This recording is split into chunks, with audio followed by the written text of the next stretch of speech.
And he says, be still and know that I am God. I will be exalted among the nations. I will be exalted in every Bible. It's a fantastic Bible. So Thank you, I'll my give that to friend. you. When we got them, we said, look, we need to give them to all of our elected officials. So here is the official box and official letter. Thank you. Isn't it a Lovely. beautiful It's Bible? beautiful. State seal. Yes. Great. Thank you, sir. All right. Well, hope everyone had a fantastic Thanksgiving. It is the first day of December, which means it's the race toward Christmas. I hope you all are ready. I tell everybody, I get ready by telling my wife to do whatever she needs to do to get ready.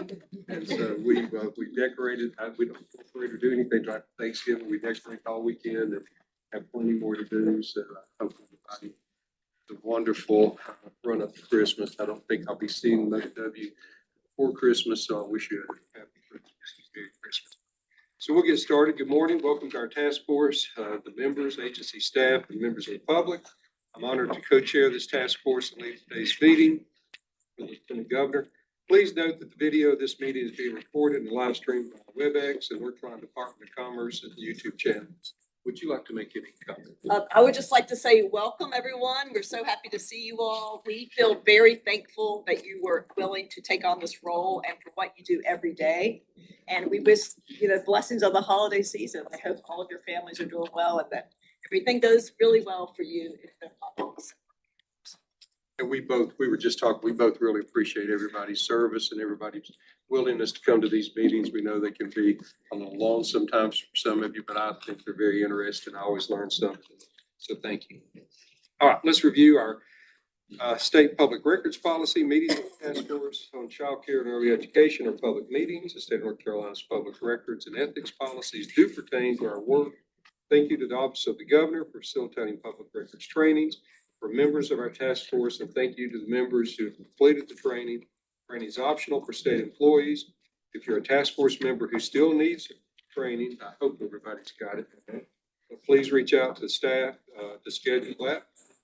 Read our conflict of interest language aloud in accordance with the State Government Ethics Act. It is the duty of every committee member to avoid both conflicts of interest and the appearance of conflict of interest. And I always tell other folks that the appearances are lots of times need to be taken into consideration more than the actual acts, because I think we have to really be careful about how things appear. If any committee member has any known conflict of interest or is aware of facts that might create the appearance of such conflict with respect to any matters coming before the committee today, please identify the conflict or the facts that might create the appearance of a conflict, and ensure that any inappropriate participation in that matter may be avoided. If at any time any new matters raises conflict during the meeting, please be sure to identify it at that time. If any task force members have conflicts to disclose, please raise those now and we will capture them in the meeting minutes. Anyone? I see nobody raising a hand, so we're going to move right along. So we're going to move along with updates from staff and members. And first, I want to call on Madua to talk. We were all at a bunch of us were at a meeting together, and so she's going to talk about what we learned at that meeting, and I'll talk about the dinner and all the things we talked about at the dinner. But, you can talk about the meeting. We had a great time, and it was a good meeting. Learned a lot. Had a great visit. So, take it away. Thanks, Senator Bergen. Hi, everybody. Madhu Gulamiri, Office of the Governor, Senior Advisor for Health and Families Policy. Senator Bergen is referencing that a group of us, including a few folks in this room, Senator Bergen, myself, Neil Harrington from NC Child, we had a representative from NC Budget and Tax Center and NBC.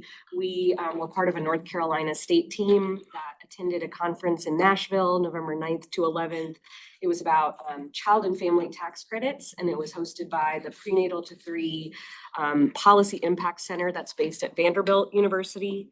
And we learned a lot at this conference, and there was a lot of intersection with childcare, and just thinking about economic supports for families as a whole and how childcare is a big driver of some of the cost burden on families. We learned that this organization, Prenatal to Three, they have a tool called a policy impact calculator, What it does is it essentially takes into account all states, state and federal policies that they have, and it comes up with a ranking to come up with the total resources that would be available to a working parent with young children if across all 50 states, and it takes into account policies such as paid family leave, childcare subsidies, federal and state income taxes like the earned income tax credit and the child tax credit, nutrition programs like SNAP and WIC, whether the state has increased their minimum wage, things like that. And so unfortunately, we also learned that in 2025, North Carolina ranks 51st on this policy impact calculator, which was really, I think, eye-opening to all of us. And so what they do is they simulate, if you could go to the next slide, the one with the Lena. What the organization does is they simulate a single mother with an infant and a toddler who is working full-time year-round, earning her state's minimum wage. She gets all the benefits that she is entitled to, assuming she applies for everything that she would be eligible for, assuming she had a baby and took 12 weeks of leave after her baby was born. And then after going back to work, she sends her children, infant and toddler, to a center-based childcare that's priced at the 75th percentile market rate. So then back to the ranking slide, what they've done is they simulate this mom and her children and how much in available resources she has. And so that ranged from Colorado being at the top to $56,000 per year that this family gets after you take into account her earnings and then additional benefits layered on. And North Carolina is at about 21,000 and we're at 51st.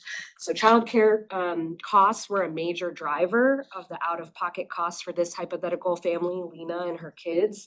And the focus of this conference was really looking at a couple of policy levers on taxes. So we learned about how other states, including some of our neighbors, have designed their state level earned income tax credit and child tax credit, talked about kind of the pros and cons of these different kinds of credits and different ways that they can be designed. So for example, South Carolina has the most generous non-refundable earned income tax credit. Georgia recently passed a non-refundable child tax credit for families, families with children from birth to 6 years, and that'll go into effect January 1, 2026. So we all learned a lot. I think it connected a lot of dots between economic security and childcare and just choices that a state can make in terms of policies that they implement and how it all kind of comes together. And some next steps that we talked about as a state team is we'd like to meet with our colleagues at the Department of Revenue, try to better understand, we have an existing state child tax deduction. Is there anything that could be leveraged with that to rethink how we offer tax credit to families? So I'll turn it over to Senator Bergen to see if he had any other insights from that meeting. And I want to thank everybody that went. I know Neil, we have a lot of us that were there shocked when we saw the 51st, and then we kept talking about it. Dr. Osborne, who runs the Center for Vanderbilt, I've been at 3 different meetings with her now, and she has offered to come visit, testify in front of committees, do whatever we need her to do to help. And one of the big takeaways was, and I've already got folks looking at it, and I know we're all, us that went are talking about it, is how to restructure our tax credit for people with children. And so we're looking at that, seeing if we can't do something. Now, some of the things that Colorado's doing, it's going to be a while before we can do some of those things. But there's other people that were there that are on that list that we talked to. Georgia, in fact, I've talked to some folks since I've been back. I've talked to some folks in Georgia about some of the things that they're working on. But I think we have a long way to go. I tell folks all the time, I want North Carolina to be first in everything, and being first and being last is not good. And so we're all gonna look at that. And can we send everybody that card? In fact, can we send them the majority of the information that I want? There's a lot of information they gave out, but if you will look at some of the data, I think that's and look at their website and their dashboard. You can, if you mess around with it, you'll say, we've got to do something. Anybody have any questions about it? I know that Neil could probably answer some questions. Neil, what was your takeaway from it? Yeah, I think y'all covered it. I mean, the big thing was the current child tax deduction. That value of it to the family is probably anywhere from like $29 to $59 per year. And if you had a state child tax credit, that value could be $750 or more, or a little less, depending on how you structured it, you made it refundable or not. So switching to a state child tax credit for those early years can have a much larger impact on families' budgets. Anything else? Anybody have any questions? I don't have a question, but I'd like to point out a comment. On the previous slide about Lena, I just want everyone to notice that it said that the reimbursement was at the 75th percentile of the state's market rate, not the county market rate. So I just want to re-encourage everyone that as we are talking about a statewide floor for subsidy, that's helping us to get in the right direction to be exact. If you have any other questions about that, you'll grab one of us, but we'll get you the information out, look over it, and then I think next time, maybe we can even discuss a little. Anything else? One more update. Yes, ma'am, go right ahead. This. So the separate update is about sharing some information with you all about some work underway the governor's office has been doing around a child care diagnostic. We have been working with some partners to try to continue to advance the recommendations and ideas that have been put forward by this task force. Have been offered some help with technical assistance to conduct a child care diagnostic that would build upon other analyses that are out there, but try to analyze childcare supply and demand across the state and try to evaluate many of the different recommendations and policy levers that have come out of the task force. As well as we know there are other policy recommendations that groups have put forward in past years as well that could move the needle on childcare. And the technical assistance will involve evaluating those policy levers against different metrics such as cost, feasibility, potential to create more slots, potential to improve quality, potential to retain the workforce, especially given our current budgetary environment. And so we want to make sure we're looking at the recommendations that have come out of this task force and other promising programs that could be scaled up at a statewide level to try to identify what can be the most effective levers to improve affordability and access given our current budgetary environment. So we hope to start this work in early 2026 and try to help inform where we can prioritize future investments. And we'll share more with task force members along the way. But happy to discuss with folks if there are any questions or chat more about that.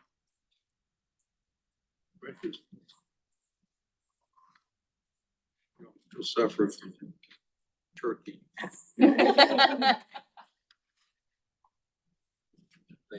Thank you. At this time, I'm going to call on Candace and Dan to talk about all the stuff that's from the results of the shutdown and happened, and it's going to happen, and give us updates on everything. Candace, you want to go first? Dan? Sure. Luckily, first of all, we're happy that the government shutdown has ended. That is a celebration. At the last task force meeting, I shared that there were no impacts or updates to DCDEE as far as childcare is concerned. We were able to still continue our subsidy reimbursements with the CCDF funds that we currently still had. And so we are still in good standing. I know that there may be some different types of updates for Head Start. And so I'll tag Dan in to kind of share those. So at the last task force meeting, I shared that there were several Head Start grantees who had a grant renewal period beginning in November. Several of those had to close. And there were a couple that were able to continue and continue serving some of their children and not have to furlough their staff by spreading staff across other centers. As of this morning, 3 are open, Chapel Hill, Carborough, Nash Edge, Cone Wilson, and East Coast Migrant Head Start Project. Wages Community Action is still closed. They did receive an award over the past weekend. They received their award notice, but they're not able to draw down the funds yet. Southeastern Community Action Partnership is still waiting on a notice of award. All of their staff are still working, but only 32 of their 114 students are being served currently. And Salisbury Rowan Community Action Agency is also closed and still awaiting word. Coming here in February, if we don't get another continuing resolution, then the Eastern Band of the Cherokee, their Head Start grantee, their renewal cycle begins February 1st. So that potentially be in February. So any funds that were being held during that 40-something days or whatever it ended up being, those people all got their money. They will get the money back. Yes, They they did. should, yes. Do you know what time period? I'm sorry. Do you know what time period that's going to be over? So that's, what the Office of Head Start is saying is that they're working really hard to process and approve grant applications and make funds available within the payment system. And that they're just working, given that date or timeline for those who haven't received that yet.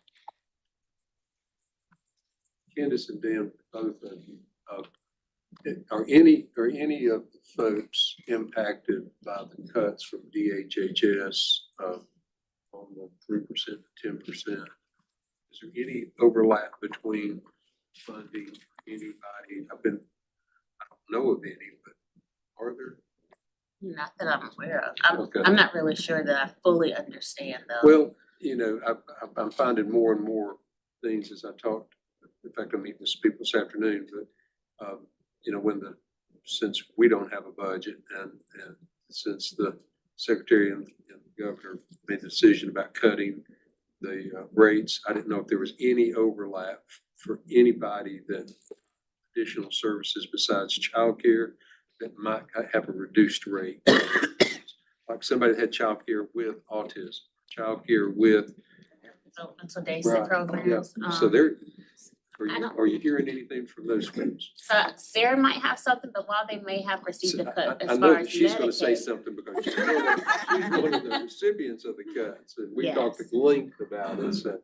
But I was thinking, as you all were talking, I wondered if there were any other impacts. Right, they would be impacted twice. So if with us, they wouldn't have had an impact, but they may have had an impact as far as the Medicaid for sure. That's what I mean.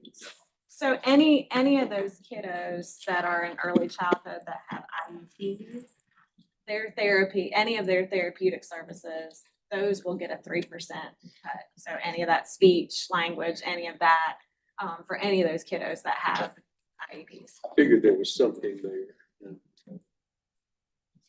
I know I talked to a lot of the folks in the autism treatment area. Senator Bergen, I was just gonna say, we are hearing from parents who were affected by the Head Start closures. When you have a couple of weeks of no childcare, children left potentially in unsafe situations, not because that was what their parents wanted, but like trying to rely on patchwork they could put together.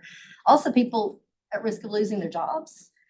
Several weeks you can't go in, and that, all the dominoes start falling. We've also heard from families who receive early intervention services about how hard it was to get on the waiting lists already, how long they've been waiting for those services. As a mom of a kid who needed early intervention services, every single day, makes a difference. And so I think that those cuts are definitely permeating out, and we're hearing back from families about the really home hitting impacts these are having.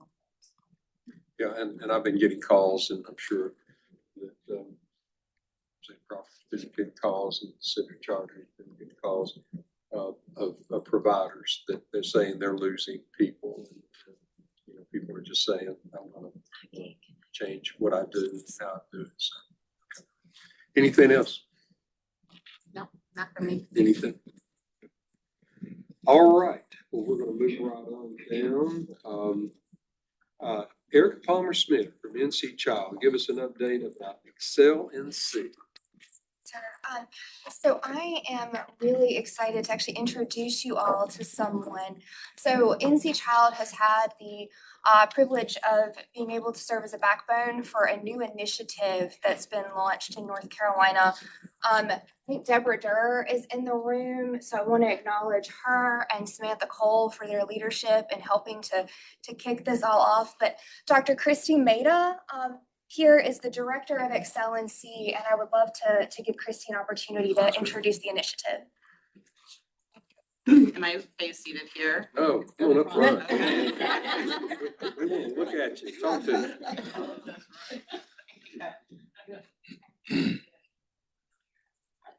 Thank you. Hi, everybody. Good morning. Good morning. Thanks for allowing me to speak for a couple of minutes. So if you are new to this initiative, Excel NC stands for Executives Championing Early Learning in North Carolina. It's a business-led initiative of NC Child, and it's funded by the Leon Levine Foundation. It's designed to elevate childcare as a core part of our economic infrastructure.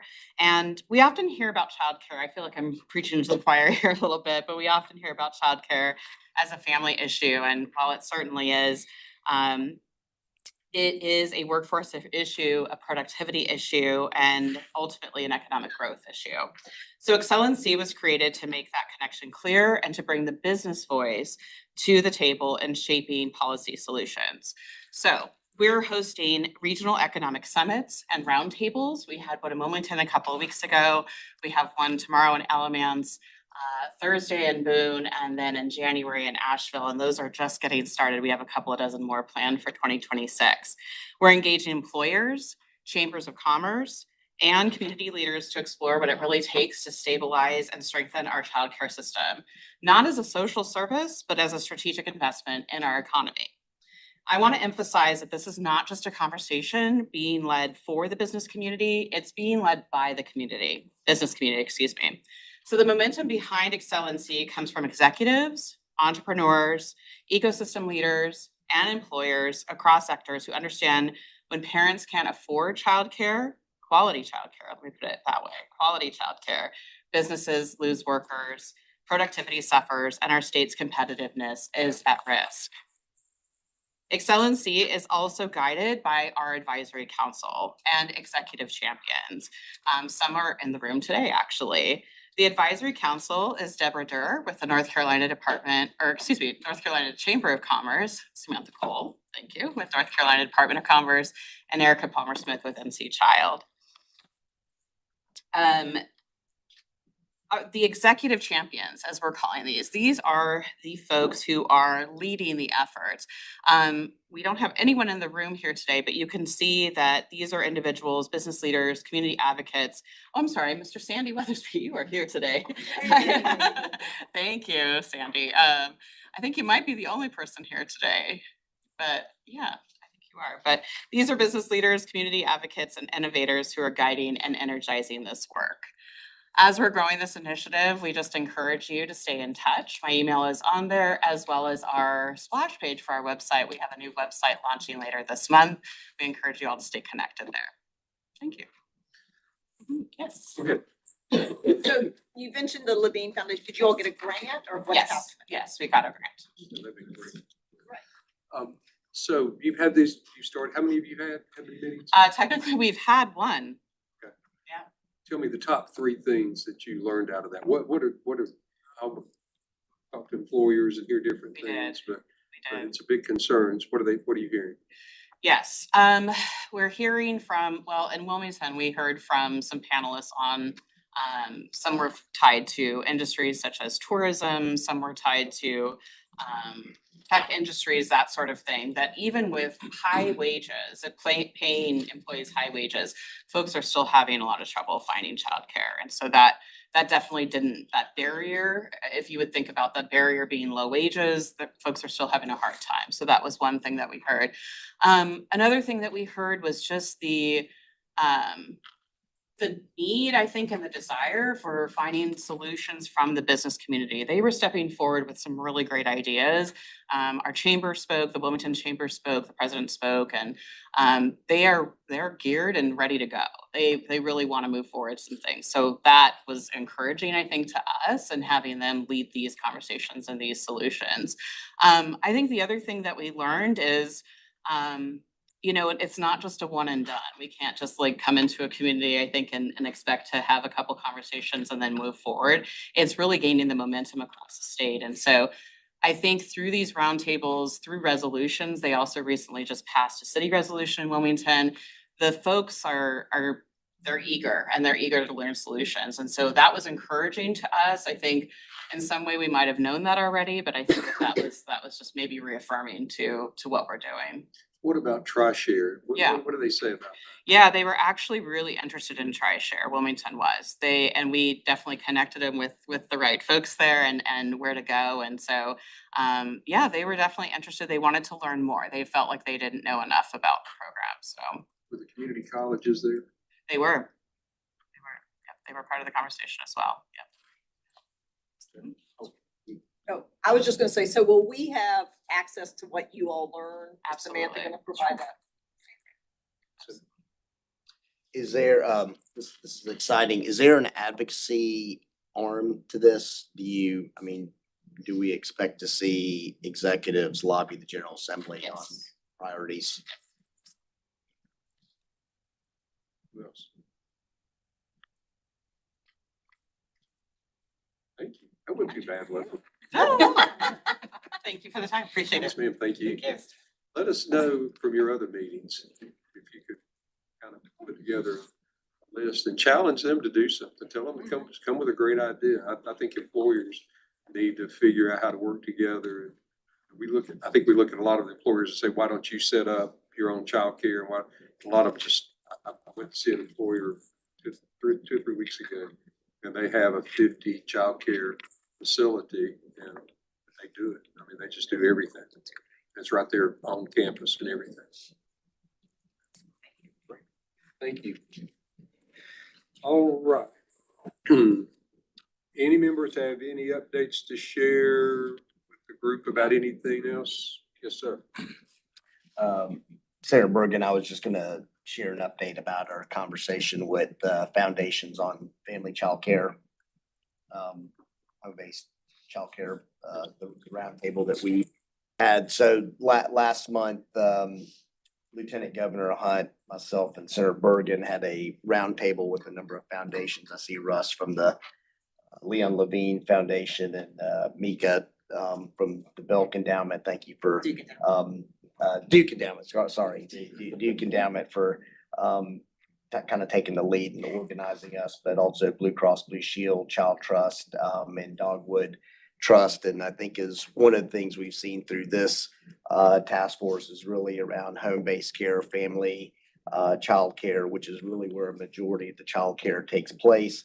And what we can do, there have been a number of studies that have been done in this space, but as part of our roundtable, we did hear from Louise Stoney, who had provided a report and kind of looked at our comparison to other states. I mean, we tend to have a lower number of home-based childcare centers or home-based childcare facilities compared to other states. And it's also been dramatically impacted post-pandemic. As you may know, in 2004, we had about 4,750 licensed family care centers, and in 2025, it's down to 1,000, a little over 1,000. So almost a 77% decrease. We did talk about some solutions that includes the use of technology that can kind of provide back office operations. I know there have been dollars allocated to Wonder School, but we also talked about other technology solutions that can help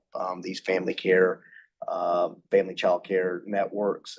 We also talked about the role of the state and DHHS to also make this more of a priority, and also trying to strengthen the network that I know Blue Cross and Blue Shield has done. I think the ask from the foundations, which I think was very reasonable. I think the end goal from my perspective was to try to send out these toolkits that would allow for us to create more family-based childcare networks or centers, is they would like to see some systemic changes on the state side. And so I think that's something that I hope can be part of the conversation as we go forward. Were there any, you said changes on the state side, were there any specific requests and things that we need to change? I don't want to, I think it's a conversation we should have with VHHS to see where, one of the things that was, I know, been identified in past discussions where the statutes can just be reorganized to be more easily read for home-based childcare providers. That was just one example I know. But I will let both Russ and Mika, if y'all have anything to share as part of that conversation too, since y'all were part of it. Thank you. Ladies first. Go ahead. I'm happy, yes, thank you for the opportunity to convene with you all and to have that dialogue. And I think just to add to the systemic nature of what we were identifying, Louise Stoney really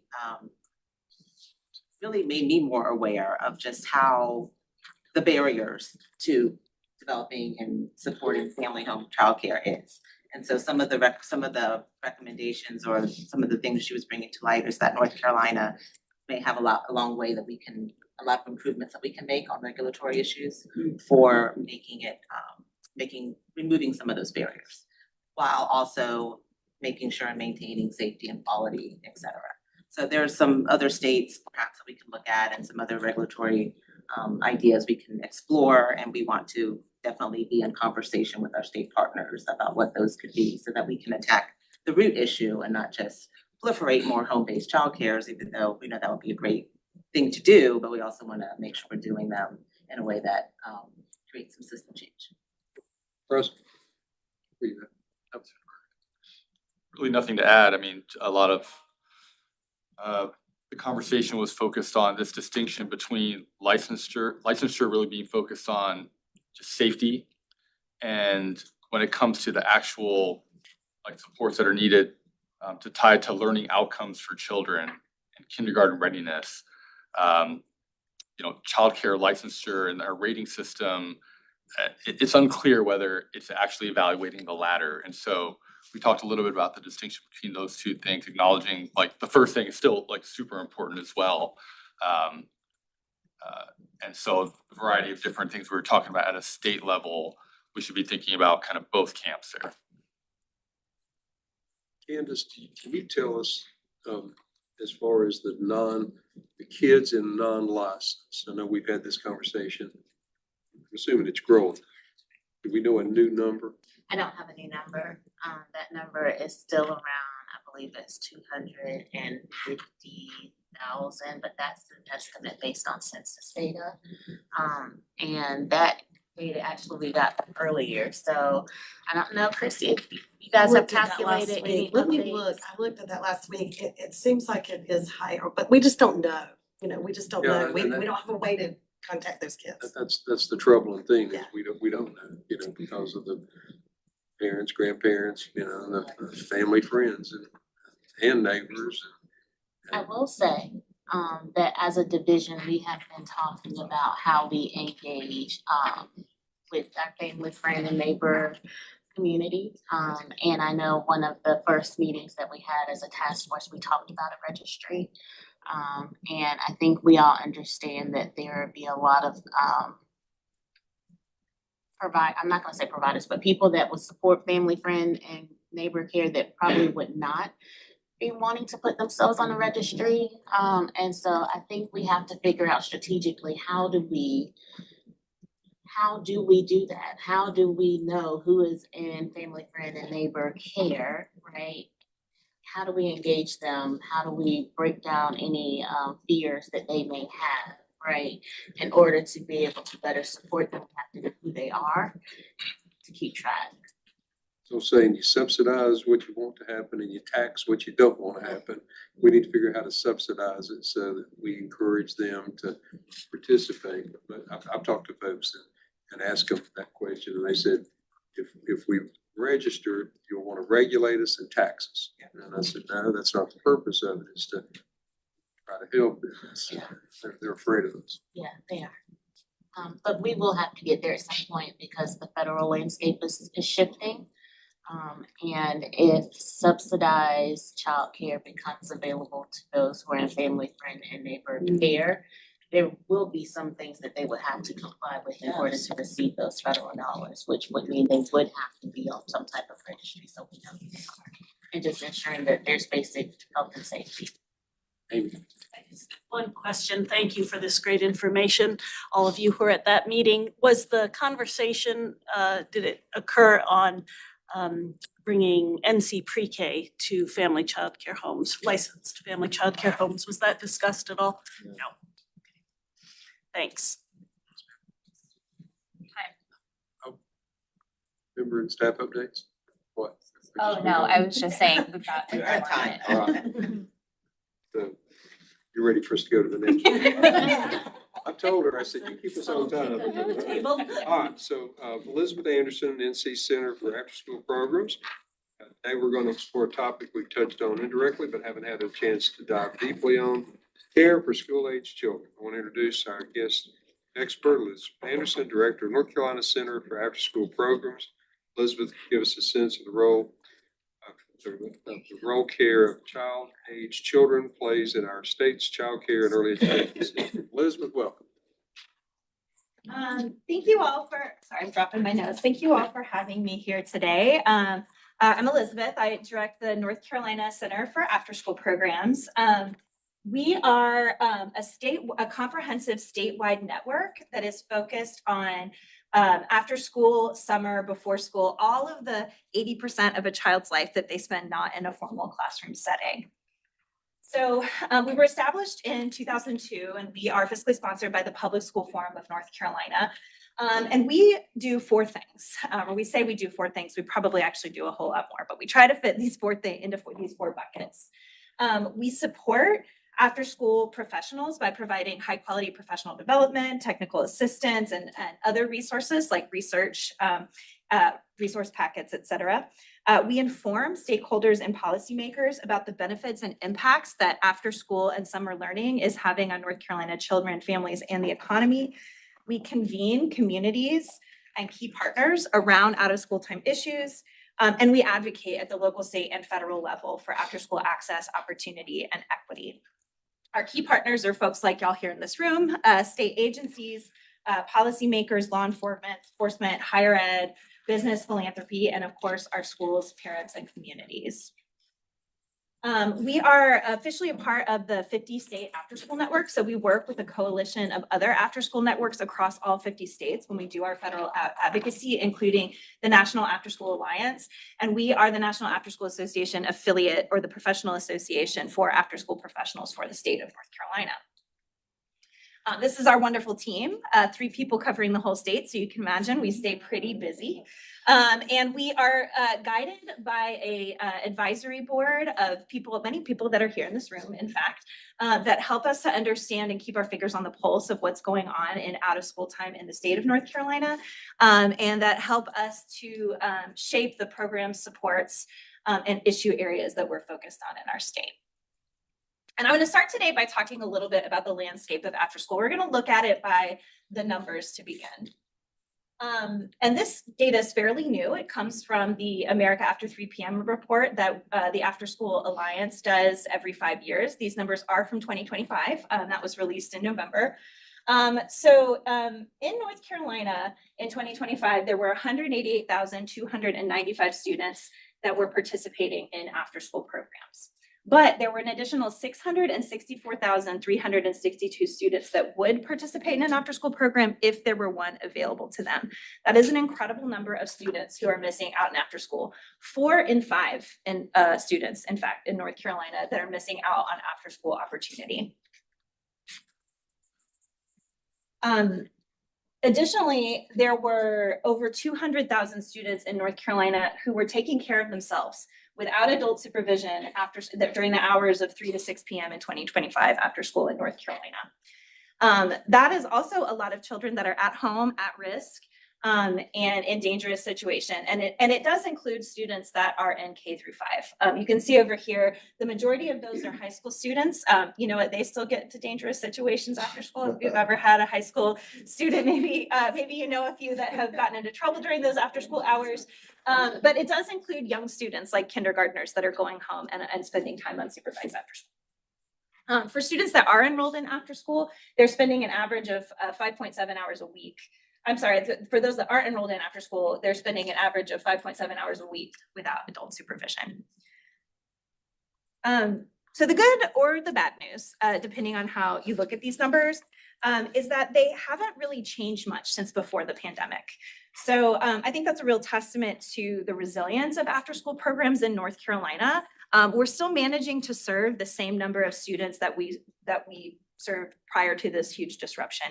However, we also haven't made a lot of progress in making a dent in that over 660,000 students who want to be in after school. So we have a long way to go in order to meet that unmet demand. So who is providing after school in North Carolina? I like to call it a patchwork system, a mixed delivery system, a system of care that is provided by both public and private schools, community-based organizations, faith-based organizations, folks stepping in to fill the gap between 3 and 6 and between May and August during the summertime break. And it's funded by a mix of public and private sources, including federal funding, some local funding, philanthropy, and parent fees. The two main public funding sources I want to lift up for after school in North Carolina come from the federal government. So the first, you all in this room are very familiar with, the Child Care and Development Fund that is providing subsidized child care services to low-income working families. That includes school-age children up to age 12.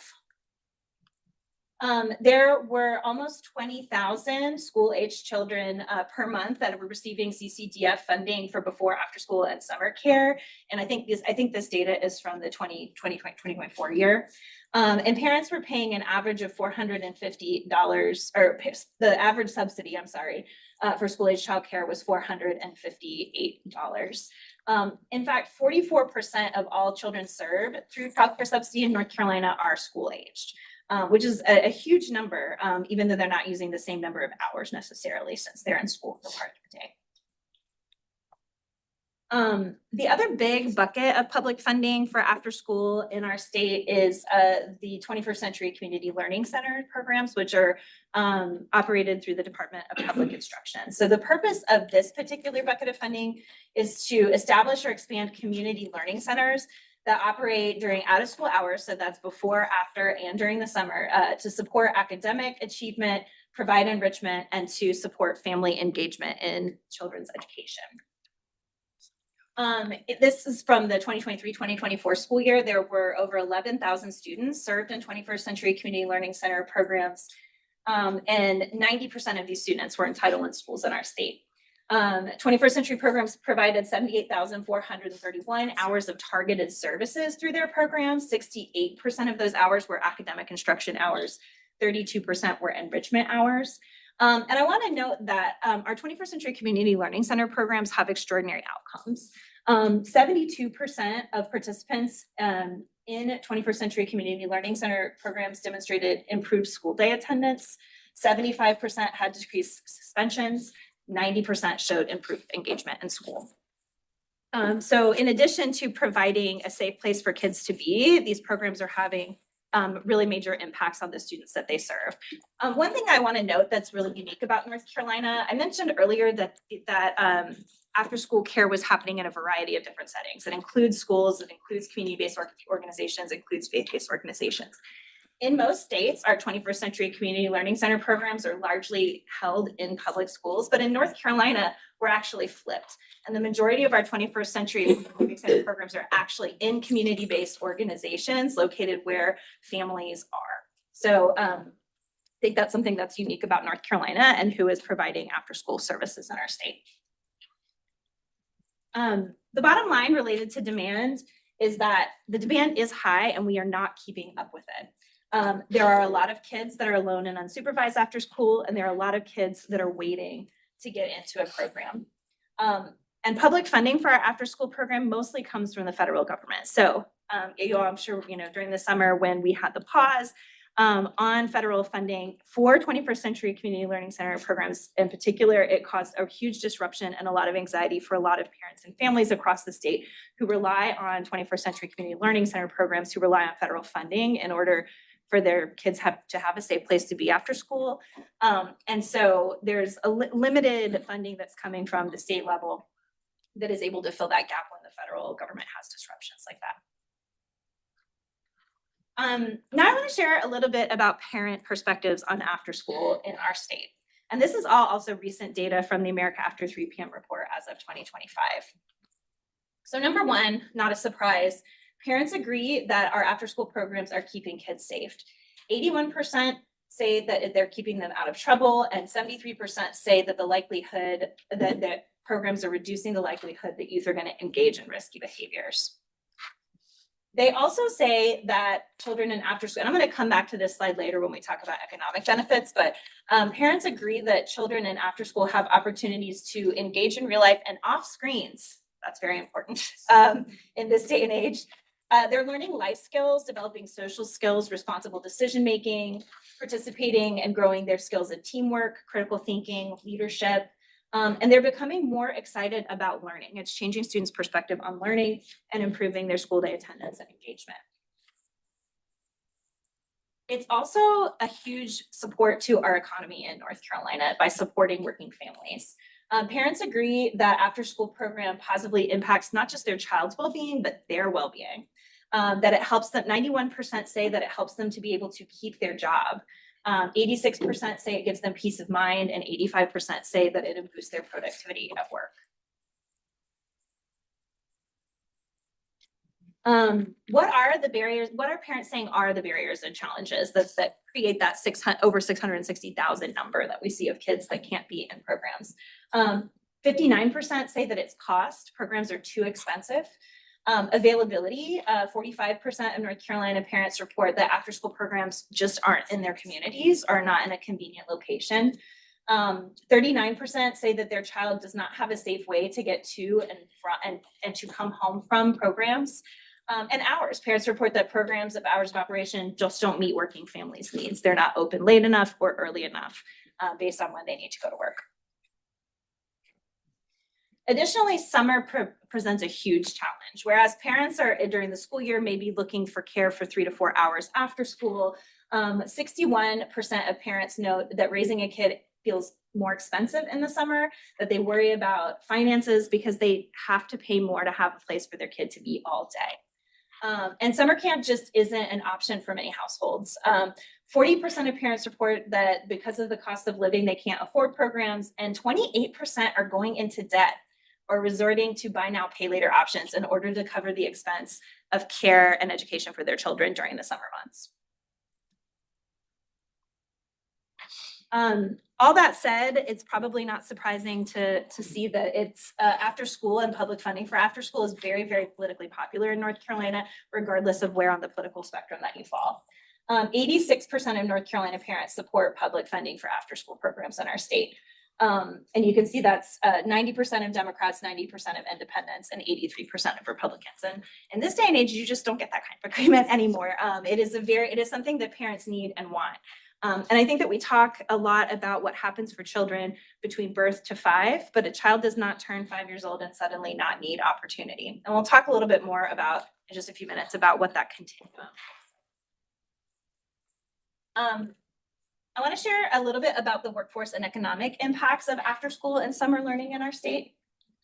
For parents of school-aged kids, as in the slide we just saw, after school and summer hours are a huge stressor. One study found that close to 50 million working parents are potentially overstressed by parental concern about what their kid is doing after school and in the summer. And when workers have reliable care for their kids after school and in the summer, they can be more productive on the job, and our businesses here in North Carolina benefit. One study found that parental worries about what children are doing after school makes mothers and fathers less productive contributes to employee stress, and is costing businesses between $50 and $300 billion annually in lost productivity. It's also, childcare is also a leading factor in women's decisions not to seek employment, with more than 50% of women citing cost and quality of care as a factor. And even for those that are able to stay working, 85% of primary caregivers say that the challenges with childcare cut into their work hours and their productivity. So what do we know about investing in after school? For every $1 invested in after school, it saves at least $3 in our communities by increasing kids' earning potential, their performance, and decreasing juvenile delinquency. We know that children who participate in after school improve their school day attendance, which then leads to better grades, which then leads to more likely graduation, which then leads to better jobs, higher earnings, more economic output. So it's kind of having access to these opportunities from early childhood through all the way through 12th grade have a cascading impact, not just on children's performance, but on our state economic performance as well. I'm gonna go back to one of the slides where in just a moment where we talked about what parents say kids are learning in after school. But first I wanna talk a little bit about how after school is not only supporting our current workforce, but preparing the future workforce. So we know, this is from the National Association of Colleges and Employers and their report that they put out, the survey they put out. The gap exists between what employers want in their employees and what they see in job candidates. So the things that they want to see, where we're seeing the gaps, are in critical thinking and problem solving, teamwork and collaboration, communication skills, leadership, which are the exact skills that parents say that they are seeing students build through after school. So we know that our after school programs are an important place where children get to interact with one another and interact with mentors and positive adult figures that help them build these skills, which ultimately help them to become more successful, independent earners in the future.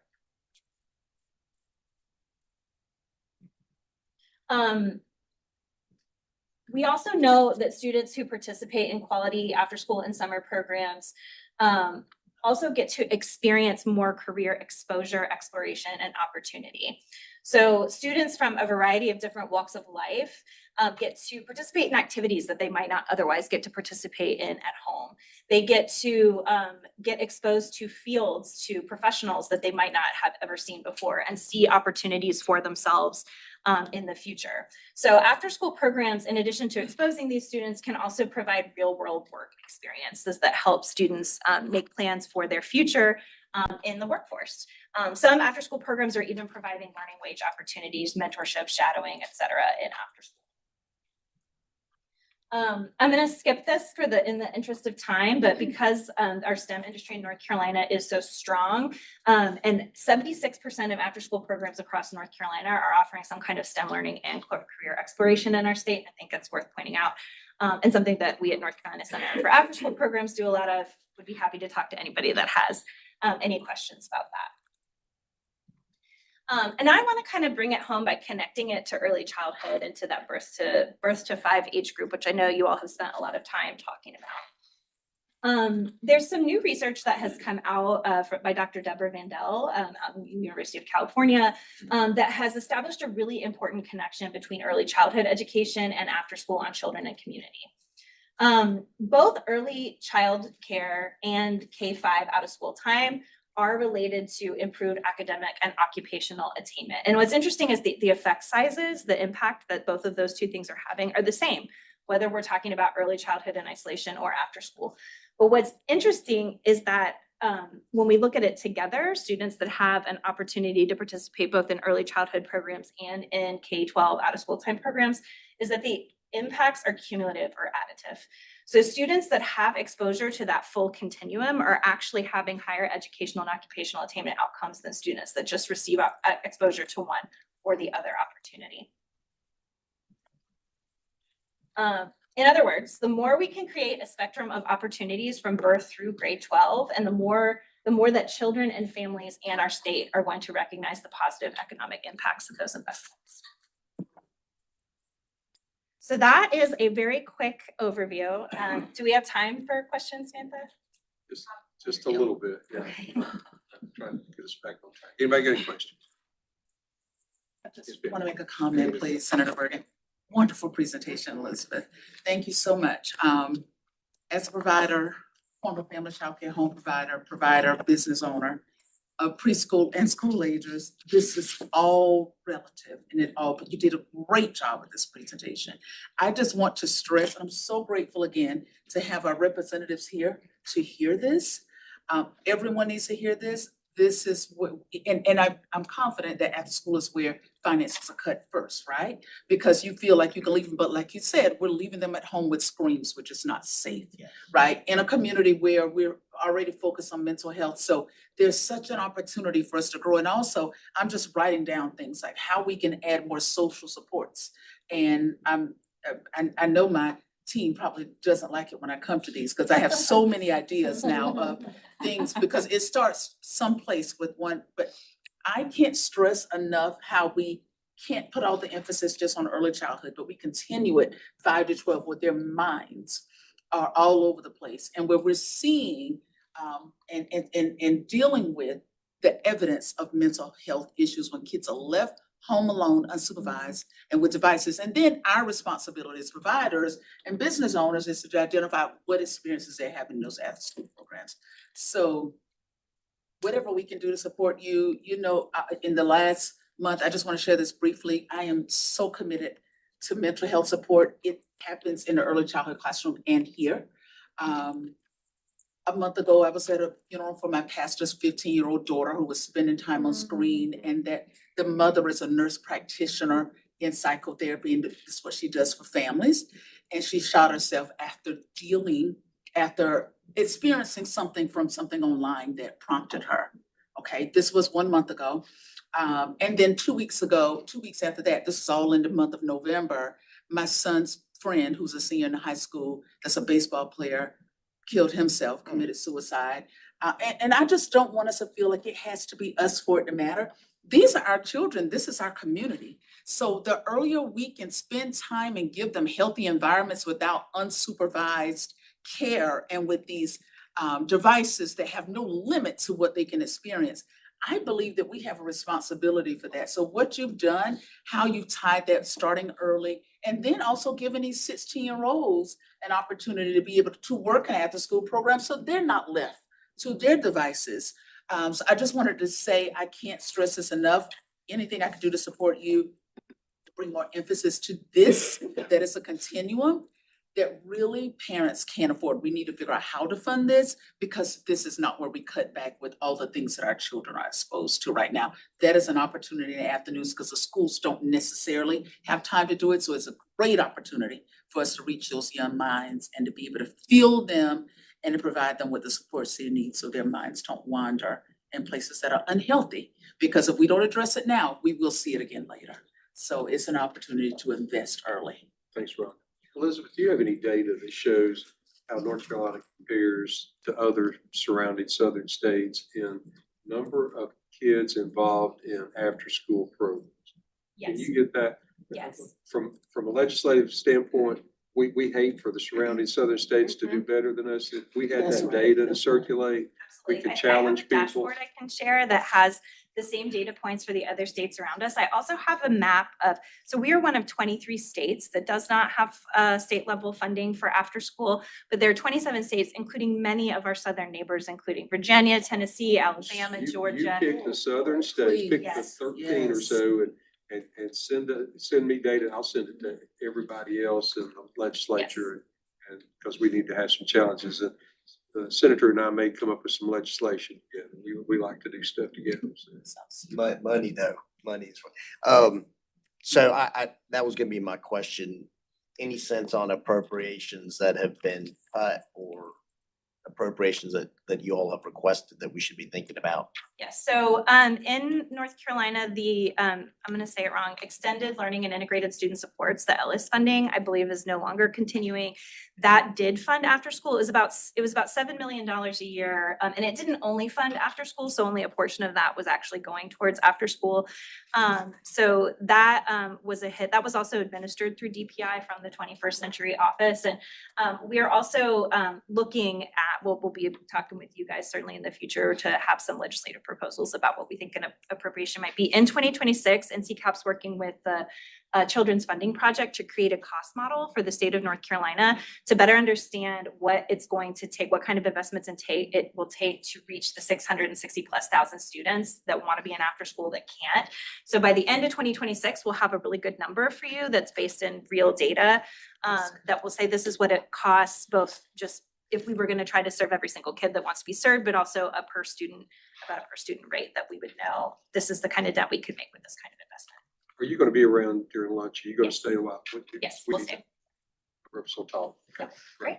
Thank you all. Thank you. We really appreciate it. All right, I'm gonna call on Dan now to come up. Dan's gonna lead a group and let's see who all, Principal Lamar Hill from Southwest Raleigh Elementary School, Eric Simmons, Vice President of Youth Development YMCA of Catawba Valley, Commissioner, North Carolina Child Care Commission, Heather Bose White, Director of NC Alliance Boys and Girls Clubs, John Williams, Statewide School Age Project Manager, Southwest Development Child Commission, all kinds of folks.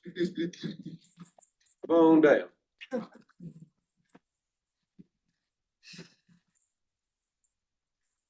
And if it's all right, Sam, what we're gonna do is we're gonna shorten our break to about 5 minutes. That's fine.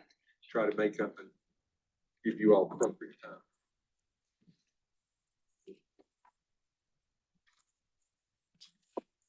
Thank you all for coming. Let's get this out. So as Senator Bergen mentioned, the task force has not heard directly, specifically about school age care until today. We thank Elizabeth for the information that you provided. It's very, very important. Today, our panel of experts is going to share their expertise, their experience, their perspective in a discussion around how school age care enriches education and supports families who work as well as the economy. So I'd like to introduce our panelists. We have Lamar Hill, who is the principal of Southeast Raleigh Elementary School here in Wake County. Erica Simmons, Vice President of Youth Development for the YMCA of Catawba Valley and also serves as a commissioner on the NC Child Care Commission. Heather Bose White, she's the Director of the North Carolina Alliance of Boys and Girls Clubs, and John Williams, the Statewide School Age Project Manager at Southwestern Child Development Commission. Erica, I'm gonna start with you for the first question. Erica, you represent one of North Carolina's 28 YMCA associations.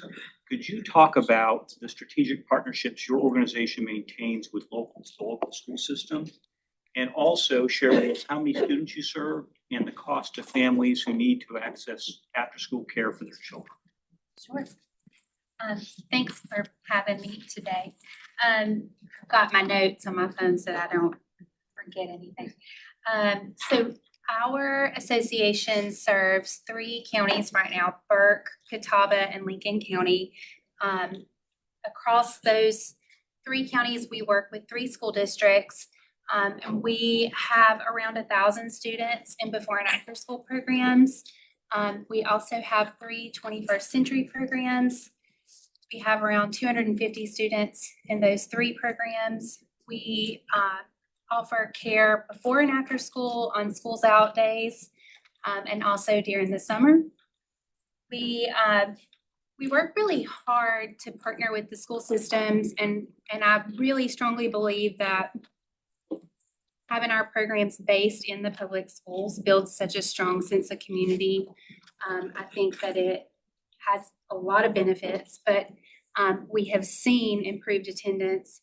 We've seen improved academic scores, better relationships with the schools. So those are several things that we definitely see year over year happening with our students. Another really great benefit to being in the school and having that partnership is that we are able to use the school's nutrition department. So they provide a snack for the students in the afternoon. You know, we have a lot of students that that's a huge benefit to them. Several of the schools do a full dinner for the students and they get snacks they can take home. We also, in the summer, we have breakfast and lunch that's provided through the nutrition department. And so that's a huge benefit to the children and their families as well. We have a curriculum that we use. It's called Scaled Curriculum. It is tied to the North Carolina Standard Courses Study. And so it does extend what they're doing during the school day into after school. But we also realize that they've been in a formal setting all day. And so we try to do it in a fun way, hands-on learning. We build in time for recreation. So we think that socialization is super important as well. So we make sure that they have time for that. That same partnership continues through summer. We work on providing camp in the schools that have the summer reading programs and summer feeding programs, so that families have wrap care before summer school, after summer school, and they're also able to benefit from the meals that they have in the schools. We also work hand in hand with that curriculum piece to make sure we're providing literacy, math, and STEM opportunities for those students to try to minimize that summer slide. And so we also, one of the really fun things we get to do is collaborate on the family engagement pieces that they do within the schools. So those Title I reading nights, like Trunk or Read, and the Polar Express literacy nights, we get to do those. We partner with the schools. We provide books, we provide staff. Sometimes we just show up and have fun. But that's a really unique benefit to being in the school system, is that partnership carries over into those extracurriculars. As far as cost, we are anywhere between $60 to $100 a week, depending on the program. We do try to offer families some flexibility, so we do weekly registration instead of monthly or annual. And that way we can still support students participating in those extracurricular activities and clubs and things like that, and parents aren't having to pay for care they're not using. So we try to make sure that we are cognizant of that. We also have a really unique partnership with our school systems. We do a program called Bright Beginnings. The school counselors work with us to identify 50 students in each district. We give them a $150 gift card. We have the events at Belk, and Belk partners with us. They get new shoes. They take that $150 gift card. They get to go shop, and some of these kiddos have never been in a Belk. So it's a really cool experience for the kids and their families. We feed them dinner. Chick-fil-A usually does food for us that night, and we give them snacks to take home with them. They get a book bag full of all the supplies they need for their grade level. We work with the school system to identify what those supplies are for them. So there's a lot of benefit to being in the schools and building those partnerships and connections with families and the school staff. So, yeah. Heather, you represent North Carolina's Alliance of Boys and Girls Clubs. Could you tell us about how Boys and Girls Clubs across the state deliver aftercare to young people, and what steps you all take to ensure working families across the income spectrum can access aftercare? Yeah, sure. First of all, thank you all for having me join you today. When I was talking to Samantha as we were prepping, I was like, oh, finally, somebody's including after school in the childcare space. It's great to be here. Thank you very much. I don't know how much all of you know about Boys and Girls Clubs, so I'm gonna backtrack a little bit and fill in some gaps potentially for you. But Boys and Girls Clubs have been around since the 1860s, and we have a universal interest in those who are underserved. And so we locate our clubs in neighborhoods and places that are underserved traditionally. Some things that differentiate us is that we are not fee-based programs. So while parents may pay $7.50 a year in Wake County, Johnston County, or $100 a year in another county, That is not how we are building our budgets. It costs much more than that. And so I think that is important to know that when you think about Boys and Girls Clubs. We're open till 6 o'clock or 8 o'clock or, somewhere in between, depending on the place that we are. We are located in public housing, churches, standalone buildings, trailer parks, any place that kids are that need us. And we build our budgets with a variety of different means available to us through nonprofits, since we are nonprofits.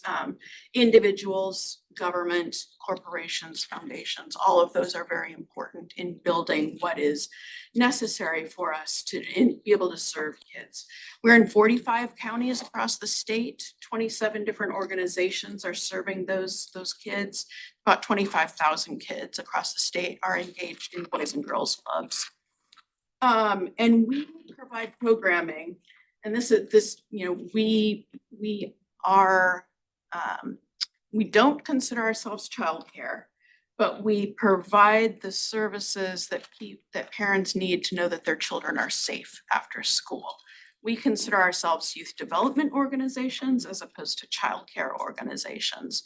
And that is seen in our programming that we have and our mentoring that we do.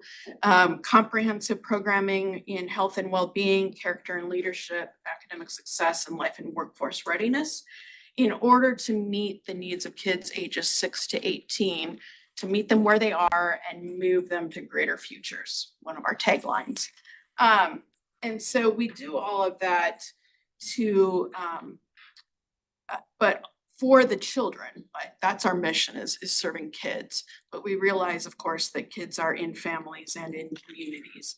And so we set our hours and our fees based on serving the families that need us the most. So you asked about hours in particular, and what we do to serve working families. In Wake County, the clubs are open until 8 p.m. From after school, and then 7 to 6 during the summer, and then teacher work days as well. Speaking about Wake County, because that's where I'm housed, and have to give an example based on somewhere. So those hours and serving a meal for that $7.50 a year really helps parents' family budget stretch, right? And most of our parents are hourly workers, and so they're not necessarily off at 5 o'clock, be able to get there by 6 o'clock. So being open until 8 o'clock and providing the meal really helps that. And professional workers as well. If you are a nurse and you are working a 12-hour shift, you're not going to be able to get off in time to get somewhere by 6 o'clock. So we're really helping the parents. Mentioned some of the programming. We've talked about mental health. Many of our clubs across the state are engaging with licensed clinical social workers or other mental health professionals in order to provide those services, mentoring services, all of those things. Elizabeth mentioned $1 to $3 return on social investment. Boys and Girls Clubs provide a $1 to $10.32 social return on investment. So all of that to say, if you're not familiar with Boys and Girls Clubs, we would love to have you come into one of our clubs across the state. Please reach out to Samantha. She can get you in touch with me and we can get that set up. Thank you, Heather. Principal Hill, you lead Southeast Raleigh Elementary School here in Wake County, and your school has an inspiring model with your property co-located with your local YMCA, which delivers high-quality aftercare for your students. Could you share your perspective on that partnership and on the role the Southeast Raleigh YMCA plays in supporting your students' success?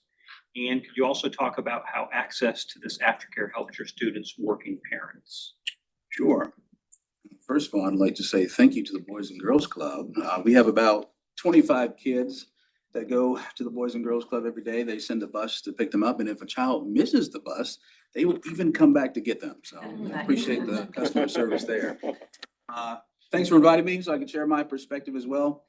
In a meeting with my teachers the other day, a quarterly review of climate and culture, some academic data, we were talking about two students one who was in first grade, who has a brother in the fourth grade. Both of those students currently are experiencing some behavioral issues and are struggling to get their homework in on time. When we probed a little deeper, had the parent conference, which happened via phone, we found out that they alternate between their mother's home and their father's home. And so I think on the weekends they're with dad, and during the school day, they're with mom. Mom works from 6 a.m. to 6 p.m. So they are currently victims of that danger zone. From 2 to 6 p.m., they are unsupervised. And so they're not getting their homework done, and maybe they're not doing their chores either. So one of the things we decided right in that meeting was, okay, guess what? These two boys will receive a free scholarship to attend Club Roar after-school programming, which is the program that we facilitate in collaboration with the YMCA. It's a little different from the typical after-school program with the YMCA. I believe that you mentioned $60 to $80 a week. At our particular branch, I believe the cost for the typical after-school program is $34.80 per week, but Club Roar is actually $20 per month. And so what that gets you is Tuesday, Wednesday, and Thursday. On Tuesdays and Thursdays from 3 to 5:30 p.m. You essentially have an hour of enrichment, some play, and you have an hour of academic tutoring, which is provided by our school staff. So there is a cost associated with all that, paying the staff.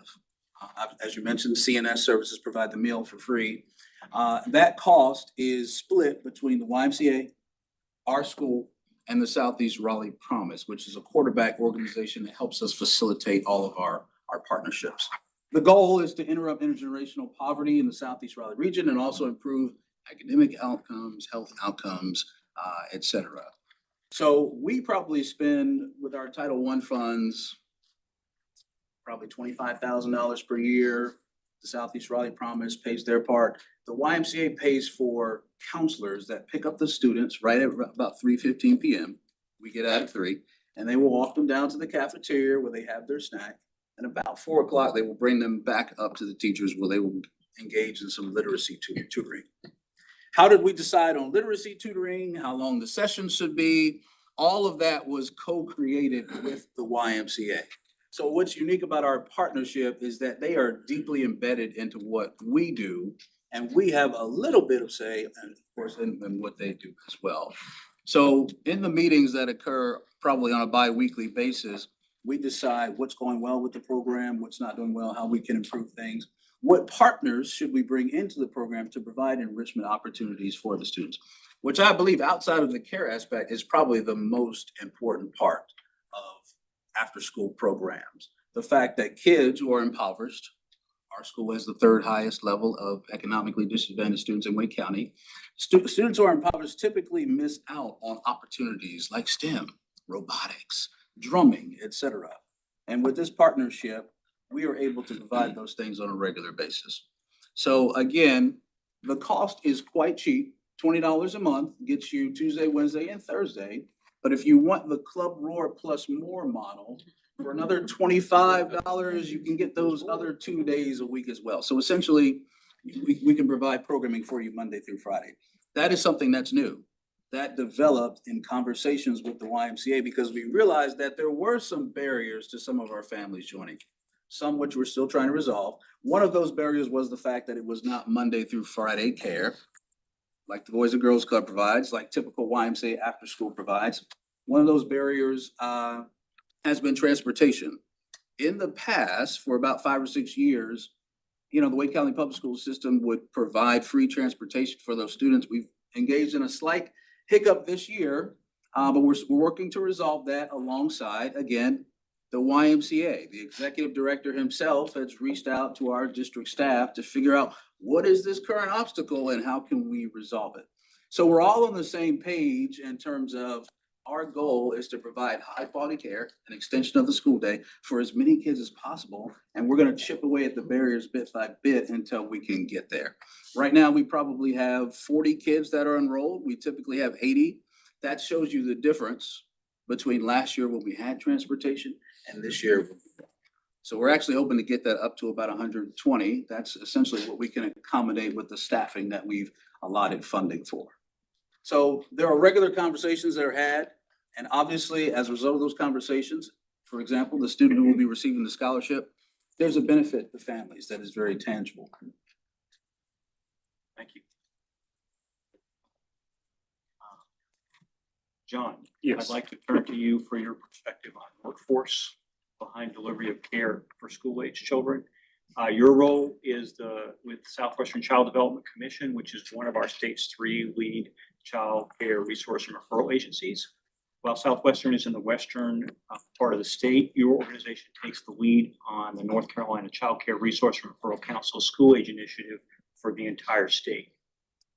Could you share with us what the School Age Initiative's role is in preparing school-age educators? Where does the funding come from to support this work? And could you also share with us what unmet needs there are in recruiting and retaining the school-age childcare and enrichment? Perfect. Thank you all for having me. My name is John Williams. The School Age Initiative, we're a quality enhancement project that's funded directly by the DCDEE through Child Care Development Block Grant Funds. Kind of have 3 kind of missions that we do. The first one's technical assistance. So we go into licensed programs. There's about 3,000 licensed school age programs throughout the state. And that's not just school age only, that's in childcare, standalones, summer camps, and family child care centers. And provide them technical assistance on quality enhancement, rating skills, and the big thing right now is financial sustainability and workforce development. We also do some mental health supports.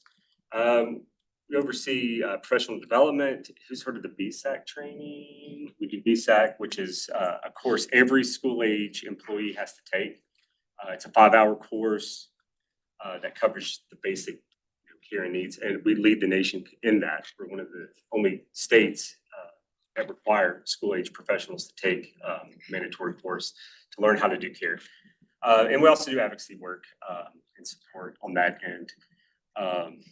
Like I said, we have over 3,000 programs. Last year in the 2024-25 fiscal cycle, it was close to 30,000 students who were utilizing, school age students who were utilizing subsidy support. That doesn't count the private families that were using it. One thing that we've shifted our focus with the help of the division on is looking at challenges in the workforce. And what we see is something that I think everyone here kind of attests to. When we look at school age professionals, it's kind of a transient job market. You're working 3 to 4 hours a day doing school age work, but a lot of these individuals supplement that work doing other things within a program or within the organization. I know the YMCA does a great job of giving full-time employee status to school age workers up in the western part of the state and things like that. But the transient nature of the workforce kind of causes some shifts and some hardness when it comes to finding these employees. One of the big barriers that we see is the orientation aspect of getting a constant rotation of staff into the system and into, licensed care. The orientation process can take up to 20 hours for just one employee. That doesn't count the financial cost of getting things like background checks, TB tests, and having to do some trainings and this and that. But the big cost, what we're seeing, is the administrative cost. The time that it takes a director to reorient, up to 5 to 10 new staff every summer or every school year. And that could be kind of burdensome. With North Carolina, how we kind of have it set up is that there's different platforms and different systems that a director has to input information on to get that staff person integrated. That takes a long time. If I'm a director doing that for 20 people, that can take a month. And then my summer program's over and I have to do it again. So that's one of the big workforce barriers that we're seeing. Another one is that a lot, especially on the eastern side of our state and some in our west, a lot of program directors, as they elevate, they have the education, so their bosses and their supervisors are going to put them in charge. But they don't have that financial backbone that is needed to run a business. And that creates a lot of financial instability. when you have someone who's got the education level in early education, but they don't know how to balance a budget or know what a budget looks like, that can create a gap within that program that leads to a lot of families leaving. And if they don't know how to orient or get new staffing in, that creates a huge problem. So one thing that we're advocating for is, funding dollars, attention being put towards business practices for early education and school age professionals, especially directors. We're shifting our technical assistance to meet that need, but it's a need that's constantly growing. And then accessibility is huge. One thing that you see in North Carolina is a differentiation in subsidy rates between school age care and ECE care. When you're 0 to 5, it's 200% of the federal poverty rate. But when that child hits kindergarten, it drops down to that 133%. So what we're seeing is a lot of programs, 0 to 12, they have full, 0 to 5 care, but now the brothers and sisters that did qualify are not able to attend anymore. And so we're seeing families have to scramble, trying to figure out, where to keep the kids, the older children, and you see that program struggling to max out those classrooms because they cannot find enough people and enough children to fill those gaps. So just some workforce issues that, I think could easily be addressed. I'm not really charged. But yeah. Thank you, John. The next question is for you and Erica. Teamwork. There we go. Let's take a closer look at how funding flows into the school age care system.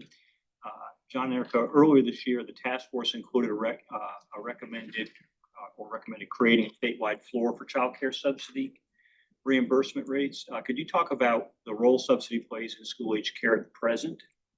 And do you have any perspective on how a statewide floor for subsidy reimbursement rates could affect school age care? First.